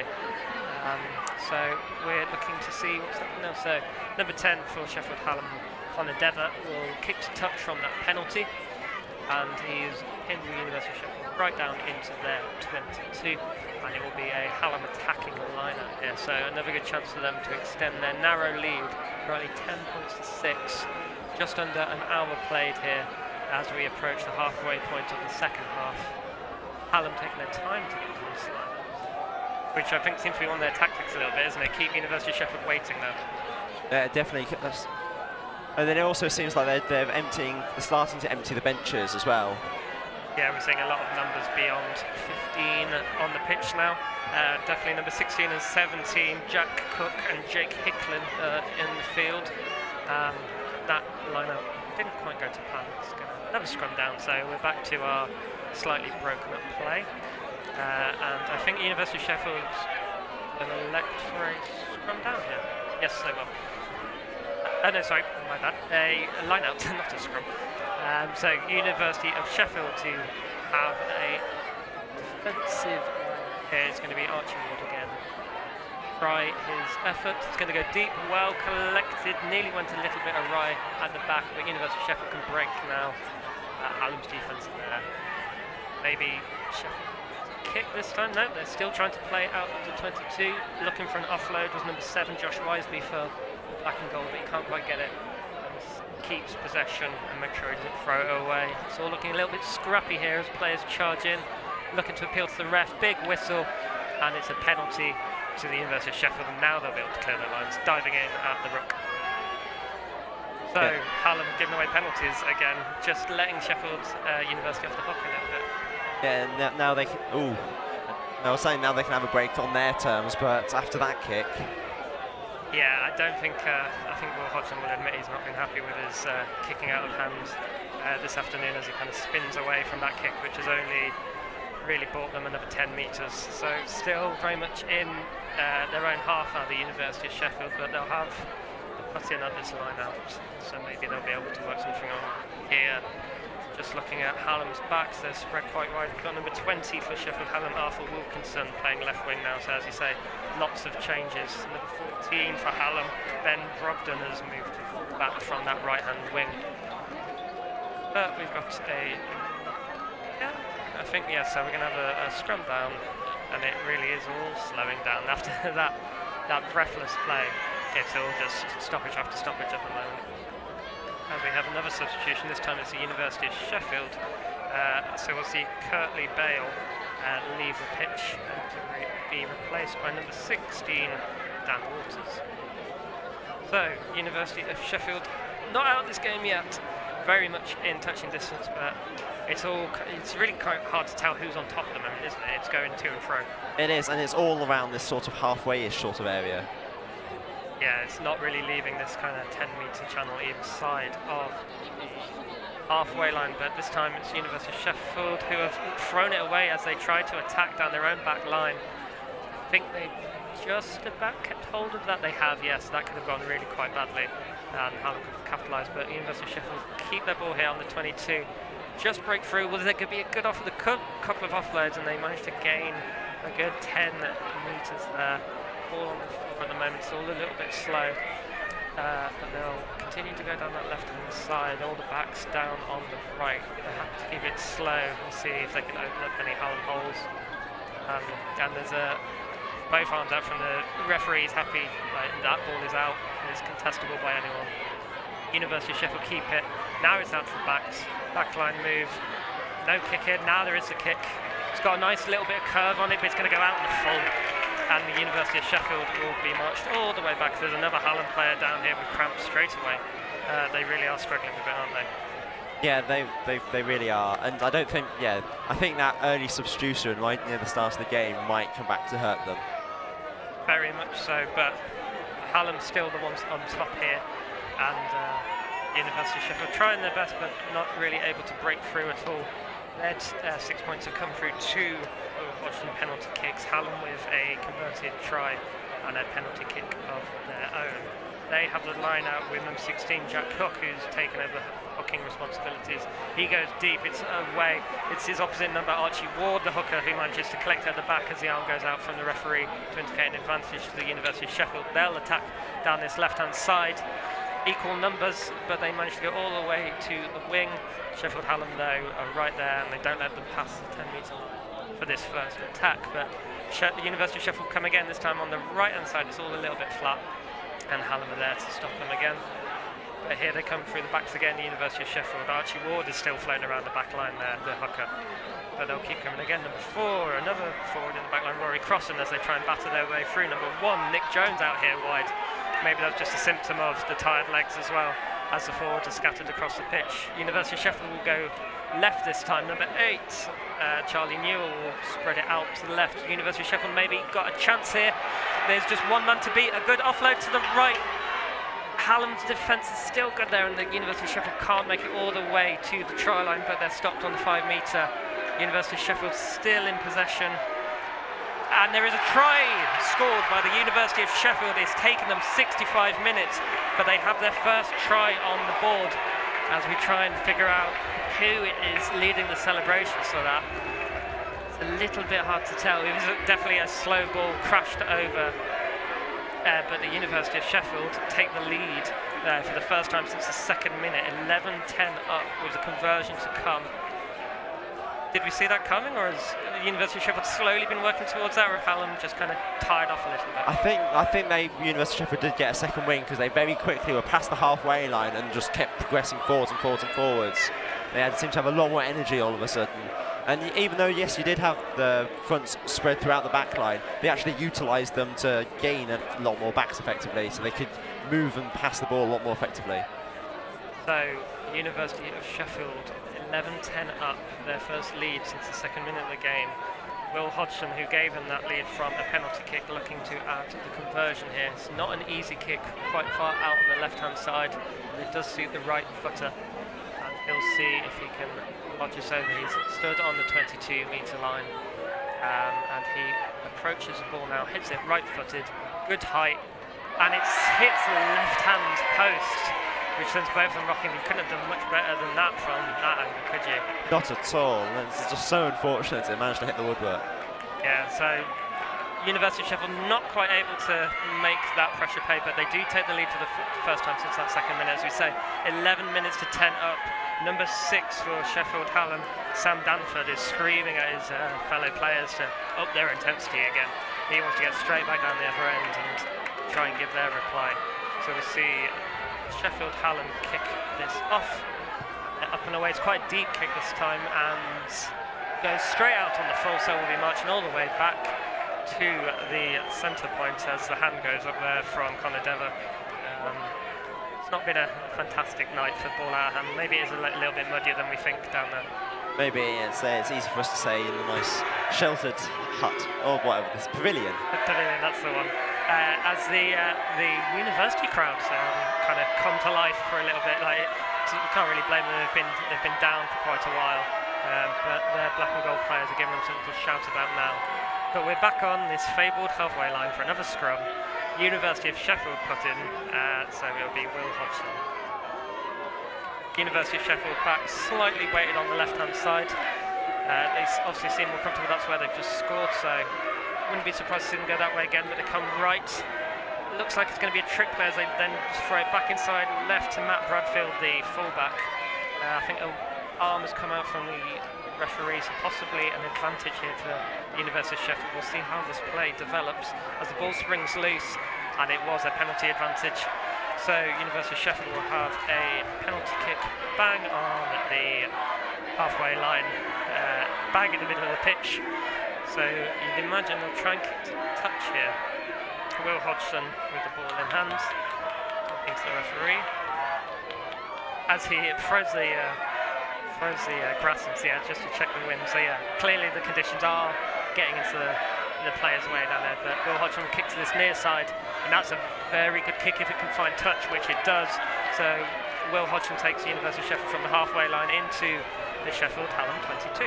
Yes, and until that try, they hadn't been there for a very long time, and it didn't come out of nowhere because they were progressing a bit, like, slowly towards the line, but it's felt like an age since they were last there. Yes, it has. But there's 10 minutes left to play here at Hallam Sports Park. The University of Sheffield 11 points to 10 up. There's just that 1 point advantage after the conversion attempt crashed against that left post. The University of Sheffield have a chance to attack again now as they collect the line out and turn it into a rolling maul, and they'll do well here.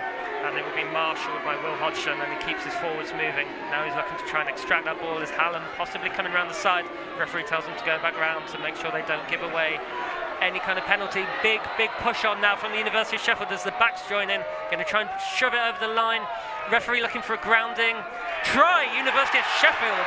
2 tries in quick succession, and the black and gold have turned this game on its head, haven't they? They really have. It was such an effective rolling maul that they just kept, with relentless, they just kept on going, and Hallam could not stop them. No, it just slowly gained momentum, didn't it? As they moved from just inside the 22 all the way past the 5 metre, over the try line. Referee well positioned to see if that went down with good contact, and he decided it did. So University of Sheffield 16-10 up now. Conversion to come. Will Hodgson basically faced with an identical kick just on this near side now, so less favourable for a right-footed kicker. So let's see what he does. It's the University of Sheffield fans taunting their Hallam counterparts that they may have let this lead slip. Without this kick, though, there's still just a converted try away, so they really do need this. Suddenly that comeback from last year is fresh in our minds again, as the converted kick became really important in deciding who won this game. Will Hodgson, right-footed to take this kick, eyeing it up. Hallam crowd really loud. Hodgson just ignoring it though. He's just going to keep looking between the ball and the post. Now he's ready. Now we'll strike it, and it's going to hit the right-hand post. You could not write it, could you? You really could not. You wouldn't be able to do that if you tried. Crossbar challenge, eat your heart out. Will Hodgson hits the left-hand upright from the left side of the pitch and the right-hand upright minutes after. But still, the University of Sheffield 16 points to 10 up, an advantage of 6. But as you say, obviously with 7 points for a converted try, it's very much within reach for Hallam, with just over 8 minutes to go by our reckoning, as the University of Sheffield fire the ball back down from the kickoff. Number 5 for Sheffield Hallam, Harry Rank, back there, the second row doing some defensive duties at the back of the pitch. He's done well there to bring it back up to the 10-metre line. Sheffield Hallam will now look to carve their way back into this game, which they've been controlling on the scoreline, but never really controlling overall. Both sides have been trading blows, haven't they? They have, and normally around that fabled halfway line. So Sheffield Hallam looking to make their way out their own half there on that right-hand side. And it's going to be number 9 and Mykingham marshalling it around again. Spreads it out left. The University of Sheffield defence are there, and it's all getting a little bit stuck in midfield. Lots of Hallam numbers on this left-hand side though, and they'll be ready to attack as the University of Sheffield just rearrange a little bit. There's a breakaway here from number 10, Connor Dever, gets through, gives it to number 9, Mykingham.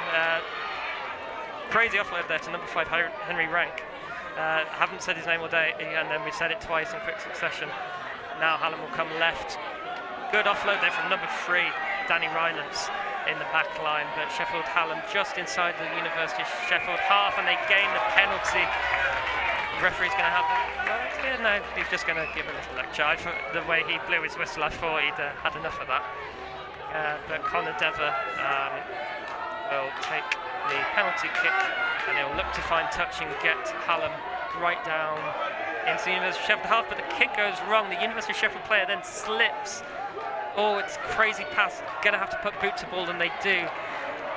And it's going to fly out into the crowd. All a little bit crazy there. The kick didn't find touch. The University of Sheffield player who was going to field it slipped. Someone else then grabbed it, slung it to someone with a bit of a hospital pass. You can tell that the nerves are starting to tell a little bit here. Approaching 74 minutes played. I think time off here as we've got the University of Sheffield player down on the far side of the pitch this time. And we've got some substitutions, possibly. Hard to tell what's going on here. But time's back on anyway. The referee wants to continue with this game as the injured player is down. So yeah, I think it was an immediate substitution for that player that was down. But Sheffield Hallam with the attacking line out inside the University of Sheffield half as they move them all around. Contested well by University of Sheffield and stolen by them as well. Fantastic work by the forwards there. University of Sheffield with the ball now, and they'll slow it down again and go through their forward pack. Right decision? I think so, because they're in the lead. They need to sort of burn through the clock to an extent. So just go through the phases. Don't do silly things. But it doesn't look like they're going to continue. Hodgson with the box kick here goes high into the dark. Pressure on here. Number 22 from University of Sheffield, Sayan Mukeshi, brand new on, nearly tried to get the pressure on. Number 20 for Hallam University, Arthur Wilkinson looked like he might break away and gets hit from behind. So it's to and fro once again. Hallam now attacking down that right hand side. Equal numbers, but can they try and force an overlap? They can't. But they managed to cross into the University of Sheffield's own half, and they continue to put the pressure on. Good play there. They managed to slip a tackle and then offload well. Sheffield Hallam University now switch it. They go right to that blind side. There's a couple of players down that way, but they just can't quite get through. University of Sheffield still defending well. Just less than 5 minutes left here. University of Sheffield 16-10 up, having trailed for quite a lot of this game. They've scored 2 tries in quick succession. Neither of them converted, and they win the penalty there. And that's going to be a big let-off on the pressure, isn't it? It is, and it's very, very unfortunate for Sheffield Hallam University because they don't have long left and they need that converted try. Yes, they do. So University of Sheffield will be happy to chew up the clock here. By our count, just under 4 minutes left. We've got another Hallam player stretching his legs out. Actually, there's 2 currently, both making sure that their legs are intact. It's been a long old game, hasn't it? But I think actually the clock might be stopped here because everyone's just kind of stood around watching as the University of Sheffield crowd and the Hallam crowd exchange chants again. But it's been a good spectacle, good atmosphere here, hasn't it? It has. It's thinned out a little from the start, but not too badly. Yeah, I don't know how people could leave a match like this, which is so well balanced, with just under 4 minutes left to play, as I try and do the quite simple maths as we try and target the 80-minute mark. University of Sheffield will fire that penalty kick a little bit down the touchline again. Still going to just be that little bit disappointed. Yeah, from ball in hand. Although Hodgson's kicks have been brilliant from the penalties, I'm sure he'll be very frustrated from hitting the uprights twice, like a matter of minutes, won't he? They definitely would, but it's like I'd almost consider hitting the woodwork as almost actually scoring, so I wouldn't let it trouble your mind too badly. No, very much. And Will Hodgson, like as much as we might have berated his kicking, he's been a brilliant force for the University of Sheffield. Obviously, as a scrum half, you'd expect it, but he's been at the centre of everything they've done, and he is very much looking like if University of Sheffield hold on to this. He'll be very happy with everything that's been done as the University of Sheffield managed to start rolling this again. This is how they scored that latest try. Obviously they're only on the halfway line at the moment, but they'll be happy to just keep that ball there, keep it slow, wait for the referee to tell them to use it. They're happy with this. They will slowly just keep rolling. Hallam can't stop this as the University of Sheffield, if they can build this momentum, might be able to ride this the whole way down. They're recycling the players really well from the front round to the back as soon as they disengage, and the referee's happy with it all. He doesn't seem to be telling them to use it just yet. It's gone down, and it's going to be a scrum down to Sheffield Hallam in the end, with just 2.5 minutes left to play. Yes, and I do feel like this is sort of the last proper attempt that Hallam have. They don't have time to mess around. They need to just get down the other end and just dominate the possession to get and eventually get across that line. Very much so. So University of Sheffield 16, Sheffield Hallam 10. 2 minutes left by our reckoning. Don't know what the referee's clock will say. That we can't be too far out. He's obviously happy to let play go on. And the Sheffield Hallam players will be looking at this scrum opportunity in the centre of midfield. Their backs are weighted towards this left-hand side as Ingham will look to get the ball out from the back of the scrum. It's a number 8 pickup once again, Louis Townsend. Eventually the ball does come left. Hallam looking to spread it right. There is a breakthrough here, number 12 for Sheffield Hallam, Paddy Flanagan. Looked like he might have got through. University of Sheffield defending well, still number 4 for Hallam. Josh Bailey has a go from the forward pack.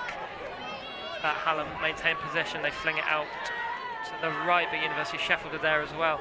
Just over a minute left, we think, and there's just 6 points separating these two sides. It's going to be an absolute grandstand finish, just like last year, as Hallam continue to move right. Right again, they're happy to just take their time, even though the clock might try and put some pressure on them. They're not panicking yet, are they? No, and as long as they retain possession, don't do anything too silly, they can still keep going for as long as they want. Very much so, and this time they'll keep coming left. They haven't really gotten over this 10-metre line recently in this phases of play. As number 13 for Sheffield Hallam, Harry Parks crashes to ground, and they start to go right again. They just about get over that 10-metre line, but University of Sheffield are defending well here. They know it's all at stake. They cannot let Hallam get a converted try. Hallam still in midfield, and the arm goes out towards Sheffield University. There's an advantage to them, and I think they've turned it over as well. With time ticking away, knock on, it's going to be a scrum down University of Sheffield, and surely this is it for the black and gold. You would expect, as long as they don't do anything too silly and just sort of keep hold of the ball for the necessary amount of time. Yes, very much so. So I think that was just Will Hodgson chatting to the referee then to see how much time is left. We're going to have time for this scrummage still, and then most likely the next time the ball goes dead, that will be the end of the game. University of Sheffield defending a 6-point lead. They can allow Hallam to score, but it's got to be out wide, doesn't it? It does, and even then that's a bit of a gamble, because just one kick. Yeah, so University of Sheffield with the scrum though, so hopefully that won't be an issue for them at all. They're just looking to manage this clock into the final moments as the ball goes in now from Will Hodgson. The scrum stands up immediately, referee's not happy, but we're going to continue just that little bit more. So it's not the end of the game just yet, we're going to carry on. And the pressure's still on. University of Sheffield defending this 6-point lead as the players scrum down again. Hodgson definitely just asked the referee for another time check, so he's happy to continue. But it's got to be close now for the University of Sheffield, having had this early lead. They're now looking at the win, having thrown the lead away and Hallam dominated. But they'll boot it straight into touch, and that is the end of the game. University of Sheffield have won this game 16 points to 10 as the rest of the club race onto the pitch to join their first team. They're absolutely delighted, aren't they? They are, and they're flooding on, and it was a much tighter affair than last year. Well, it's a much lower scoring affair and much more of a tale of defences and the least errors. Yeah, I think the thing that we talked most about this game was how both sides, especially Hallam in that first half, their buzzing defence right up in the University of Sheffield faces constantly. University of Sheffield then managed to get these 2 really quick tries through great forward work on both the left side and the right side of the pitch, and then they've managed to hang on and soak up the Hallam pressure, haven't they? Yeah, they really turned the tide on the game in that very brief 5-minute spell. They managed to score those tries, but maybe the first half defensives tired out the Hallam half of the Hallam team, and so they just couldn't keep giving that amount of energy throughout the rest of the game. We saw lots of Hallam players constantly going down with injuries like cramp and maybe just trying to catch a breath as well. Like, Hallam definitely seemed shattered out there on the pitch, didn't they, by the end of it? Like, University of Sheffield really brought the game back to them, didn't they? They really did, and maybe that is one of the few things that comes from playing in a higher league than the other, since Uni of are in the league above. Very much so. So that's the University of Sheffield that have managed to win this game by 16 points to 10. As we watch, all of a sudden this massive crowd that was there has just completely emptied out, hasn't it? And the atmosphere that has kept us company for those 80 minutes has vanished a little bit, hasn't it? It certainly has. All the crowd has just drained away and all drained onto the pitch. Yeah, but it's stayed good-natured throughout, hasn't it? It has. Yeah. It's been actually a really good crowd. Yeah, and as we just look on the pitch, we've got not just the clubs, but obviously lots of fans as well, at both Sheffield University and Sheffield Hallam on there, so that's fantastic to see. But the final score here is University of Sheffield 16, Sheffield Hallam 10, and we'll cross back over to Tim Adams. Thanks, Jamie. Here with Matt. Matt, in the end, the University of Sheffield persevered and got the victory, 16-10, but it was tight, it was tense, and my word, they had to work for that. It was a game of 2 halves, really. I thought Hallam ruled the first half, in essence, and then it was basically exactly the same from the University of Sheffield in the second half. Extremely professional. 2 standout players I put down, Charlie Newell and Lewis Allen. I thought they had a cracking game, but Charlie Newell especially at number 8. Josh Wiseby's try was the determining factor in the end, and yes, the professionalism and probably the class on the day showed in the second half, and it got the University of Sheffield another victory and another valuable point. Well, 2 second-half tries in the end to get that deficit. 10-3 from what it was in the first half. 10-6. They got to that stage with the penalty, but in the end, the 2 tries made the difference, especially with that drive in the second one. They did indeed. The drive was one of the finest drives I think I've seen in rugby. They made up about a good 10 or 20 yards there, and it was inevitable from a long way out that was going to go over the line. The fans were willing him on, the players were willing him on. A great try from Josh Newby. We couldn't see who actually scored the far side try, but again, that was a very good try as well, and they got that, crucially, quite early on in the second half, and that's one of the factors in the end, as we said at the interval. And the second try, especially with Josh on that, was that a tactical decision, do you think, late on, that Charlie knew who would have made it at half-time, actually the captain of the University of Sheffield team, and actually putting that across, because potentially with that league's difference, Hallam's stamina would drop off later on, potentially? Maybe. We don't know what goes on within the dressing room as we just hear the University of Sheffield team celebrating there. Fantastic celebrations over there. And a really good day for the University of Sheffield. But back on that, I don't know. I think in the end, fatigue told with Sheffield Hallam. We saw 4 or 5 of their guys go down with cramp halfway through the second half. Maybe then Charlie Newell saw that and thought, right, we need to be really, really aggressive with our player rather than just flashy passes and good combinations. They got what they deserved, really, in the end. Hallam, they'll feel like hard done by, because their first half performance was very, very good. But the University of Sheffield just snuffed out, had gaps in the end.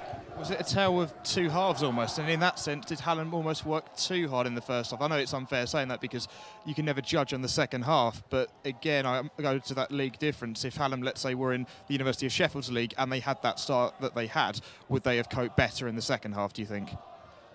Potentially. I think it was rather a really, really impressive second half performance from the University of Sheffield. We can't think of an instance when Hallam were about 10 yards away from the try line without it looking really, really secured. It was a fantastic performance by the black and gold in the second half, and the lads should be proud when they go back in the dressing room. They should really be proud of that victory, because that was a determined professional, maybe lacking a bit of class, but it was a really, really professional victory. Just at the start of the second half, the University of Sheffield was still 10-6 down. They still hadn't scored both of their tries yet. Adam Spinner, the tackle, the number 10 for the black and gold, on Mike Ingham, the number 9 for Hallam, down on that near left-hand side. Such a crucial tackle in the end, stopped Hallam scoring a try, which meant that the University of Sheffield could have that momentum, could catapult themselves into the areas and actually win the game. That was a huge turning point, essentially? Yes, I think that was a huge tackle. It's a thing of beauty, if you like, watching your rugby. It's a really, really impressive tackle. That was a turning point, because we said whoever got the first try in this second period, we're going to go on to win this.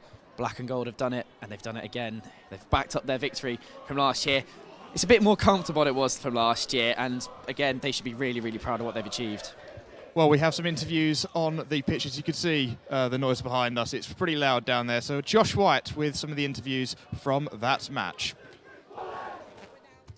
Cheers, Tim. I'm here. Hallam captain Angus Lamont. Angus, where do you think it went wrong today?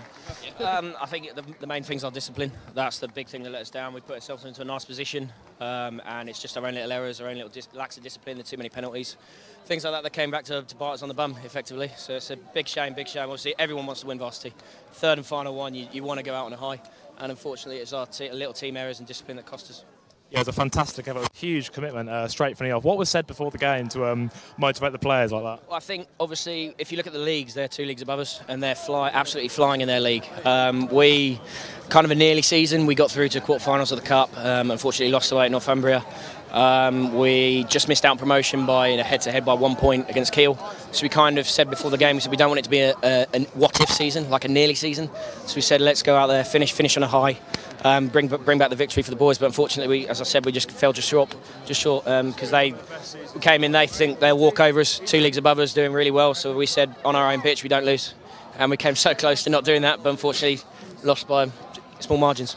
Yeah, well, on your own pitch, there was a huge amount of the Hallam contingent on the crowd here. How do you think that that support played a part in your performance today? The support's massive. I mean, you could probably hear it as you're doing the thing. It's one of those things that you want to listen to, but you've got to tune out to as well.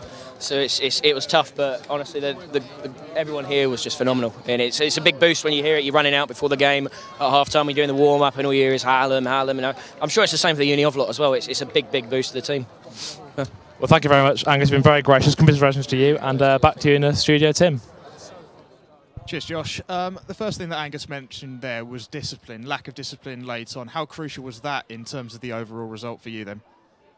Not just in rugby, in any sport, it's going to be crucial. It was slightly crucial. I don't think discipline was the main factor. That's my own opinion.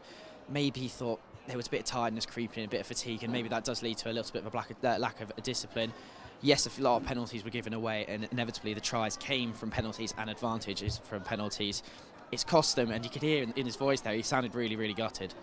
Not just discipline, but he also mentioned a season of what-ifs almost against Kiel, losing out in the playoffs to get promoted in the division. They're talking about the 2 gaps of divisions between the sides there, and talking about the fatigue late on as well, that lack of stamina. A season of what-ifs.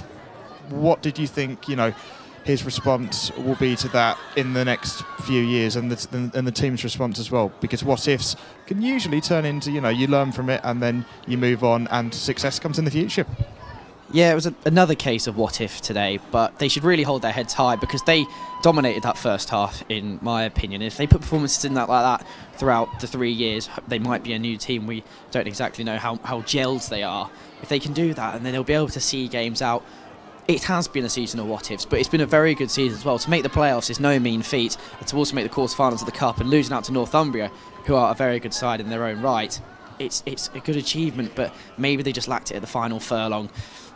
Again, it's just a bit... They might feel hard done by, but the result that was probably right came out in the end.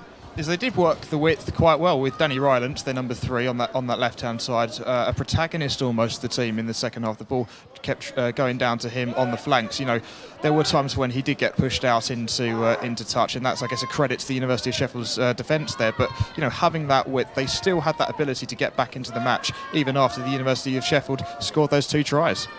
They did, but then you've got to credit the University of Sheffield's defence in that second half, because nothing got through them at any stage, and they never ever looked like they were going to concede a try. They really snuffed out any danger they had in the first half. I want to know what happened in the team talk. Something was obviously said, and it got them motivated and riled up again to go out there and get the performance that the black and gold fans who have travelled from the other side of the city really did deserve, and they got that. Was it a case that in the first half, when the Uni of Sheffield got into those areas, you know, the transitions into the final third of the territory and on the pitch, that they just didn't, those decision-making moments just didn't come through, whereas in the second half, especially with that drive, I guess is the metaphor for that, that happened, and with that comes points and the win. Yeah, they did, but they won it ugly. They were able to win the game ugly there. We didn't see any lovely flash combinations throughout the game. No over the top passes going to the wingers and then a lovely mazy run with a step back. It was an ugly try that they scored that won the game with the squeeze. But that's getting them the victory. That's getting them the Varsity point and the bragging rights of the Steel City.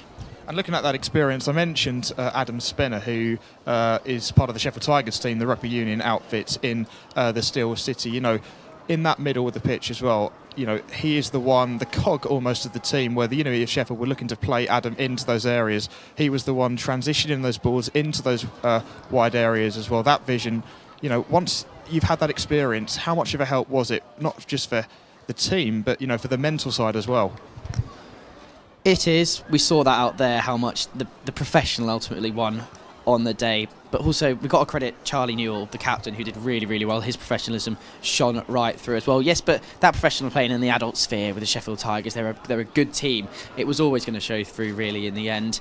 Those lads out there, the black and gold, have thought it was never really in doubt. Just give it to your workhorse. If your workhorses are playing well, your whole team will play well, and they've done that out there today. And we've got an interview with the University of Sheffield captain now, Charlie Newell, with Josh. Yep, cheers here. I'm actually here with Will Hodgson, so close enough. Will, how do you rate your team's performance today? Yeah, I mean, it was a tough game. First half, we were struggling. They put a lot of pressure on us. You know, we were 10-3 down at half time. We didn't quite get it right in the first half. So we talked about if we could play our patterns into the second half, we'd come away with the win. And we run them rag in the second half, and that's what happened. We managed to get 2 tries in the last kind of 20-30 minutes and get the win. So yeah, a great second half after a difficult first half. Yeah, you said it was a great second half turnaround. What was said in that changing room that inspired that change? Yeah, so they're very big boys this year, and we're quite a small side. And in the first half, we were a little bit too much carry at the gain line, just run hard at them, and that's where they had us up front. So we talked about trying to play out the back in the second half, give it a bit of width, and that allowed us to, you know, score some tries in the last few minutes. So. Yeah. It's a huge turnout from the fans from both sides here. How do you think that? How do you think that impacted the game? Yeah, it's a great atmosphere every year. You know, it's the 3rd time I've played in this game, and the atmosphere every year gets better and better. It's great to play in so many of your mates and a big crowd. It's a great occasion. Yeah, but that's all got time for. So back to you, Tim. Cheers, mate. Thank you. Cheers, Josh. Well, one number out, I guess, you know, between... Will Hodgson was the person who's been interviewed. Thank you, Matthew, thank you. So, looking at Will Hodgson then, you know, what would he have made of his kicking performance today then? I thought he was unlucky. He's really unlucky. We saw him hit the post in the second half from a really perilous position, and then only with the when the winning try was scored, looking for the conversion, I only think the wind took it at the last minute. I thought it was over. I was celebrating here, thinking it might have been over, because it was a really, really good kick that he did hit, and then the wind took it at the last minute. He shouldn't be too disheartened with his kick. He's had a really, really good game, and they all stepped up a notch the second half. You heard what there was said in the changing rooms, and it's come out on top. But he shouldn't be too disheartened with the kicks. I thought he was a little bit unlucky. Well, I guess the question is with the kicking, you know, if it was any closer, with those missed kicks, the gravity of a potential defeat would have been potentially on him, and he would have had to live with that. But having said that, that wasn't the case, and they had that gap in the end. But I guess, you know, what Guy was talking about earlier, the what-ifs as well. Potentially, but they still had that gap because it was 2 tries. Yeah, it is the what-ifs, but Sheffield University knew how to capitalise on it. They really did repeat it, snuffed out any danger that they saw in the second half. And in the interview there, we saw what it meant to all the players as well. So they really should be proud of themselves. They've done incredibly well to really rally themselves up for that second half performance. Again, the cogs worked, the chemistry flowed between each of the 15 in that second half. It was a clean game, it was a tough game, and ultimately they dug out a victory.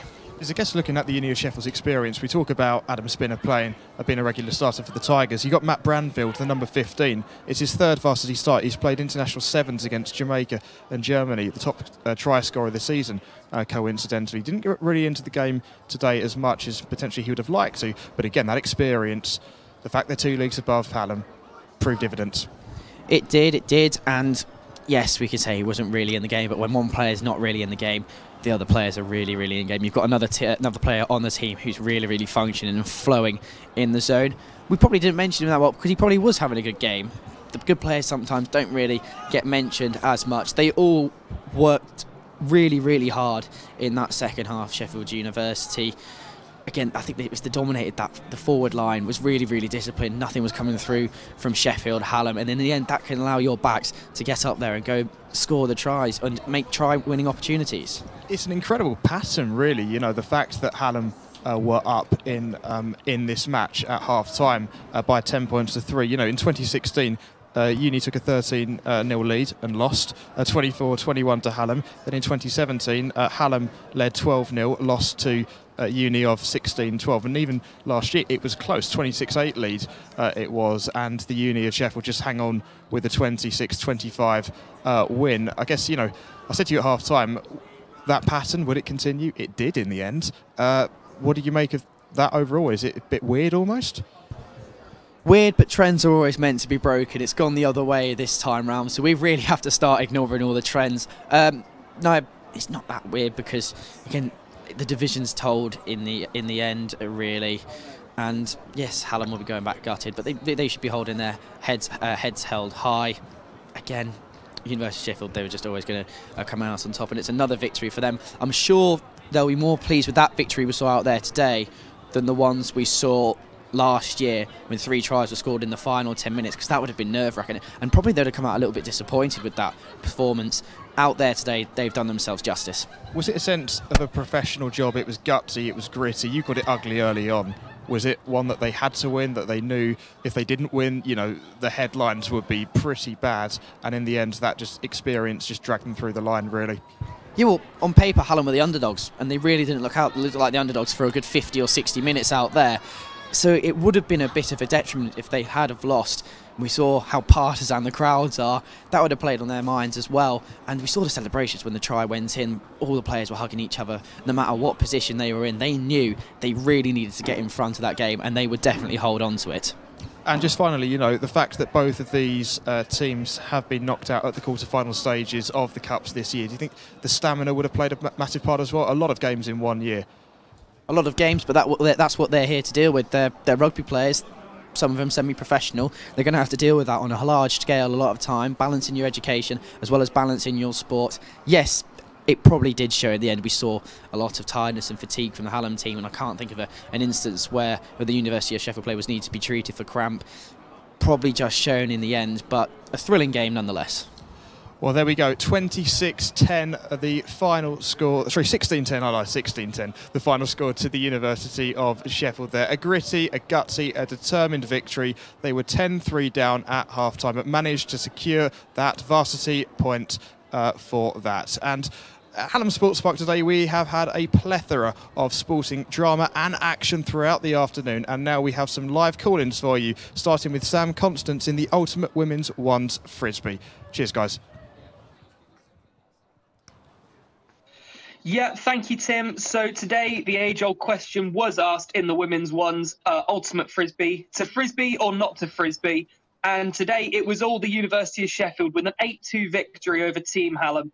The scoreline doesn't do Hallam any justice because it was a really balanced game, and they did have a lot of good possession after a shaky start and some really good chances, but the Uni of persistence was just too much in defence.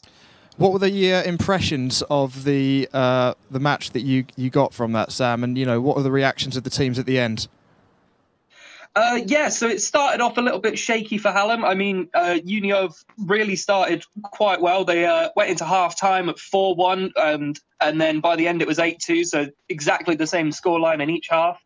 Yeah, Uni of were just very attacking, very dominant display.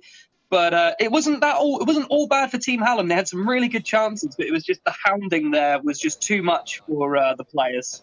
Because I guess it's one of those sports where, you know, momentum especially, was it quite a fast-flowing game throughout? And I guess momentum plays such a big role in that as well. Yeah, the momentum was really kind of shifting. It was end to end. It was really good. Honestly, I thought it was a really good performance from both sides. Some standout players, but you got to go for the captain for the University of Sheffield, Becca Mile. She was really good in the middle of the park, really kind of picking up those lost frisbees and distributing them to forward players, Ellie Lee and Hassana Collins. Hassana Collins made a really good jumping catch as well in the second half. For Hallam as well, again, the captain there, really good in the middle of the park. Lydia Kitchen really kind of picked up everything as well. So I think it was a really good performance, but just in the end, it was just a bit of a more dominant display from the University of Sheffield. Because I guess, you know, being such an early kick-off as well and coming from the footy at Hillsborough last night where it was 4.5, 3.5, it was vital that one of the sides set the tone really for a day where, you know, there's been so many sports at Hallam Sports Park and, you know, Uni of did that pretty emphatically, didn't they? Yeah, I mean, coming in from that Hillsborough game, what a game that was. But the first game could have really decided how the day was going to go. I mean, Hallam or Uni of could have taken the lead there, but luckily for the University of Sheffield, they did manage to get the first game off with a win. So, all right, yeah. Cheers, Sam, for that, and enjoy your evening. Much. Cheers. Thank you. Right, next we have Ben Gomez on the line. Ben, you were at the Women's Twos football earlier. How was that? Yeah, it was a very entertaining game. University of Sheffield ran out 2-1 winners, thanks to a stunning 30-yard free kick from the Uni of captain. And yeah, it was a great game. You know, what was the reaction of the University of Sheffield players like on the free kick? Because from the balcony I saw that the bench literally just jumped up and ran onto the pitch. That's quite a rare thing in football. It was an incredible strike. Oh yeah, it was a magnificent strike. I don't think anyone was thinking she was actually going to go for goal, to be honest. And then when it ended up in the back of the net, yeah, the players couldn't contain themselves, I think. So a 2-1 win for Uni of there. But how did the game start? And you know, what was that like? It was a pretty frantic start, to be honest. Both teams putting in some pretty strong challenges. I'd say Hallam started off on top. They took the lead, but it was quite an even first half, and then it was in the second half when Uni of started to become the dominant force, I'd say. Do you think that was likely, given the sort of the standings of the teams sort of domestically this year in Bucks, that they would sort of come back? But I guess even saying that, it took a wonder strike. Would you say that was pretty one of the best goals you've pretty ever seen in terms of university football as well? Oh yeah, for sure. I mean, you wouldn't say there was actually much to separate between the two sides. I think both teams played brilliantly, but yeah, as you say, it did take a wonder strike to separate them. So I think both teams can come out with their heads high. And just finishing off, yeah. Ben, what do you think Hallam will be thinking about that? Or did they be thinking, look, they've just been beaten by a 30-yard free kick, or that, you know, they'll have their heads held high because, you know, it was such a tight performance, separated by a moment of genius almost in that sense? Yeah, for sure. I mean, Hallam played terrifically well as Uni of. There were definitely some standout performances, and but for some terrific last-ditch defending and some smart goalkeeping, they could have definitely shared the point. So I don't think they should be disheartened at all by that. Cheers, Ben, for that, and enjoy your evening as well. Cheers. Cheers, thank you. Right, next we have Charlie Sixsmith. Charlie, you were at the Rugby League Men's Ones earlier. Your first impressions of that? I thought it was a really strong performance from both teams, to be honest, and they really came out fighting. Both teams put a strong effort in the first 10 minutes. Just at the end, disappointing loss from Uni of. So how did the match start, and you know, how did the teams actually sort of take their play onto the pitch quite quickly? Was it quite a frantic start, or was it fairly slow? It was pretty quick. Both teams came out strong. Hallam scoring first with Charlie Settle in the corner at 6 minutes on the clock, so it was quite a strong start from both. After that, then Uniov were kind of pushed back. They weren't as out there, but they came straight back to it from a try from Cam Halliwell at 32 minutes, so just before half time, taking the score to 6-4. And what was the response of the two teams after that? How did that go? They were both. Hallam definitely were beaten down a bit by the try by Uniov, but Uniov were more uplifted. They got their fighting spirit back, and they came out in the second half really, really quite well. Was it quite just to finish off? Was it quite a fast-flowing match, or was it quite a gutsy win in the end? In the end, it was quicker because it was quite a quick match. But at the end, there was a last-minute try from Charlie Settle in the corner again, in the last 20 seconds, really, for Hallam, and that sealed the deal and took the win. All right, cheers. Unfortunately, thank you. Cheers, Charlie. Enjoy your evening. Cheers. Right, next up is Adam Loughran. Adam, you were at the women's. Is it Ben Gomez? Ben, just to quickly go back onto the women's football earlier.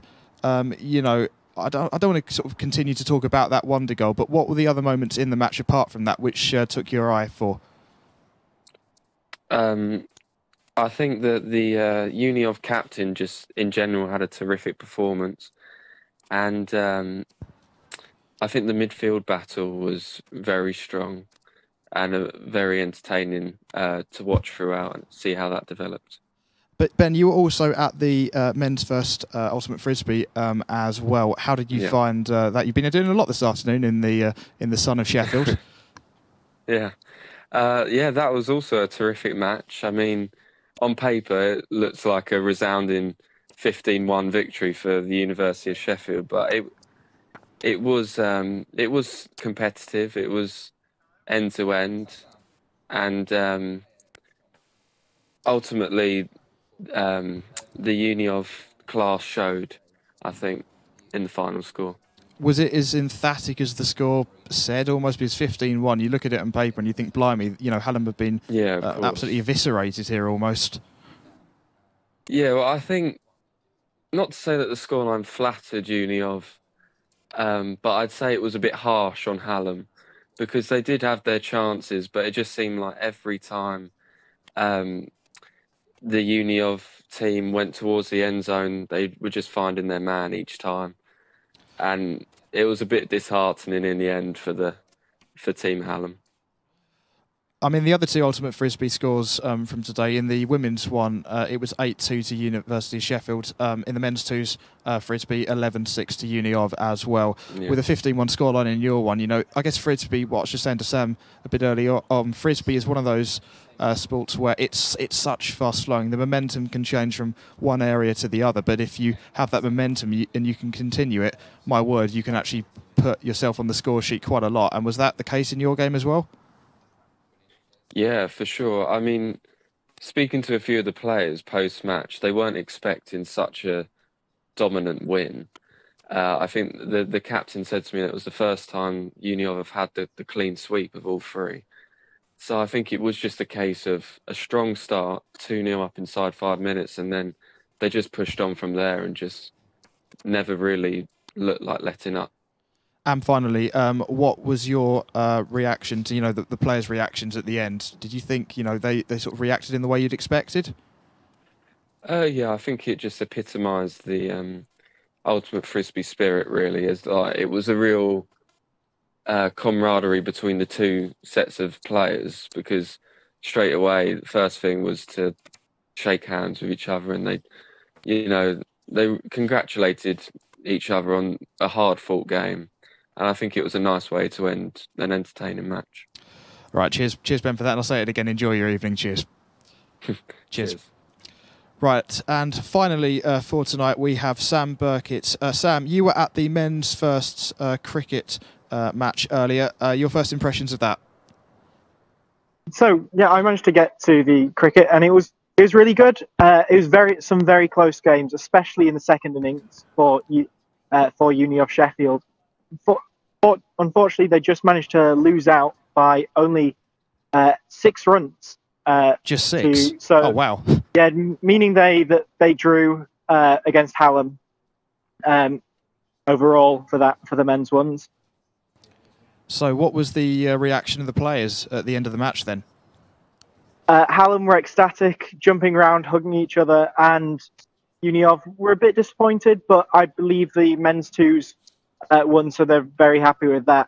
I managed to speak to the vice captain of Uni, and they said they were really happy with the men's twos, really happy, and it was just unlucky with the men's ones. They were so close, but just didn't make it. 6 runs, I guess by the reactions, was there an expectation that, I wouldn't say a walkover, but was there an expectation that, this would actually be a fairly simple win? That they're actually expected to be favourites and, this was more of a shock than anything else? Yeah, I think they were expecting to win, but especially with it being so close, Hallam got some very nice balls, and also with the indoor arena, the balls just going high. There were some really fantastic catches from Hallam. And Sam, finally on this, how was your reaction to the players' reactions as well? And was it as expected as what you thought it would be as well? I mean, I've never experienced indoor cricket before, but I was really happy. I mean, personally, I was a bit disappointed that Uni lost, but I could see how happy Hallam were to have won it, and yeah, it was just a great atmosphere to be in. Cheers, Sam, for that. Enjoy your evening as well. Cheers. Cool. Thanks. And that is it for tonight's coverage at Hallam Sports Park. And what a day it has been. Traditionally, Hallam Sports Park is known as Varsity Moving Day, where the points early on are collated in a fashion where, there will be a lot on the scoreboard. Tomorrow night, we have one of our other big events, the boxing at the Octagon. So stay tuned for that. But until that, enjoy your evening and have a good night. Cheers.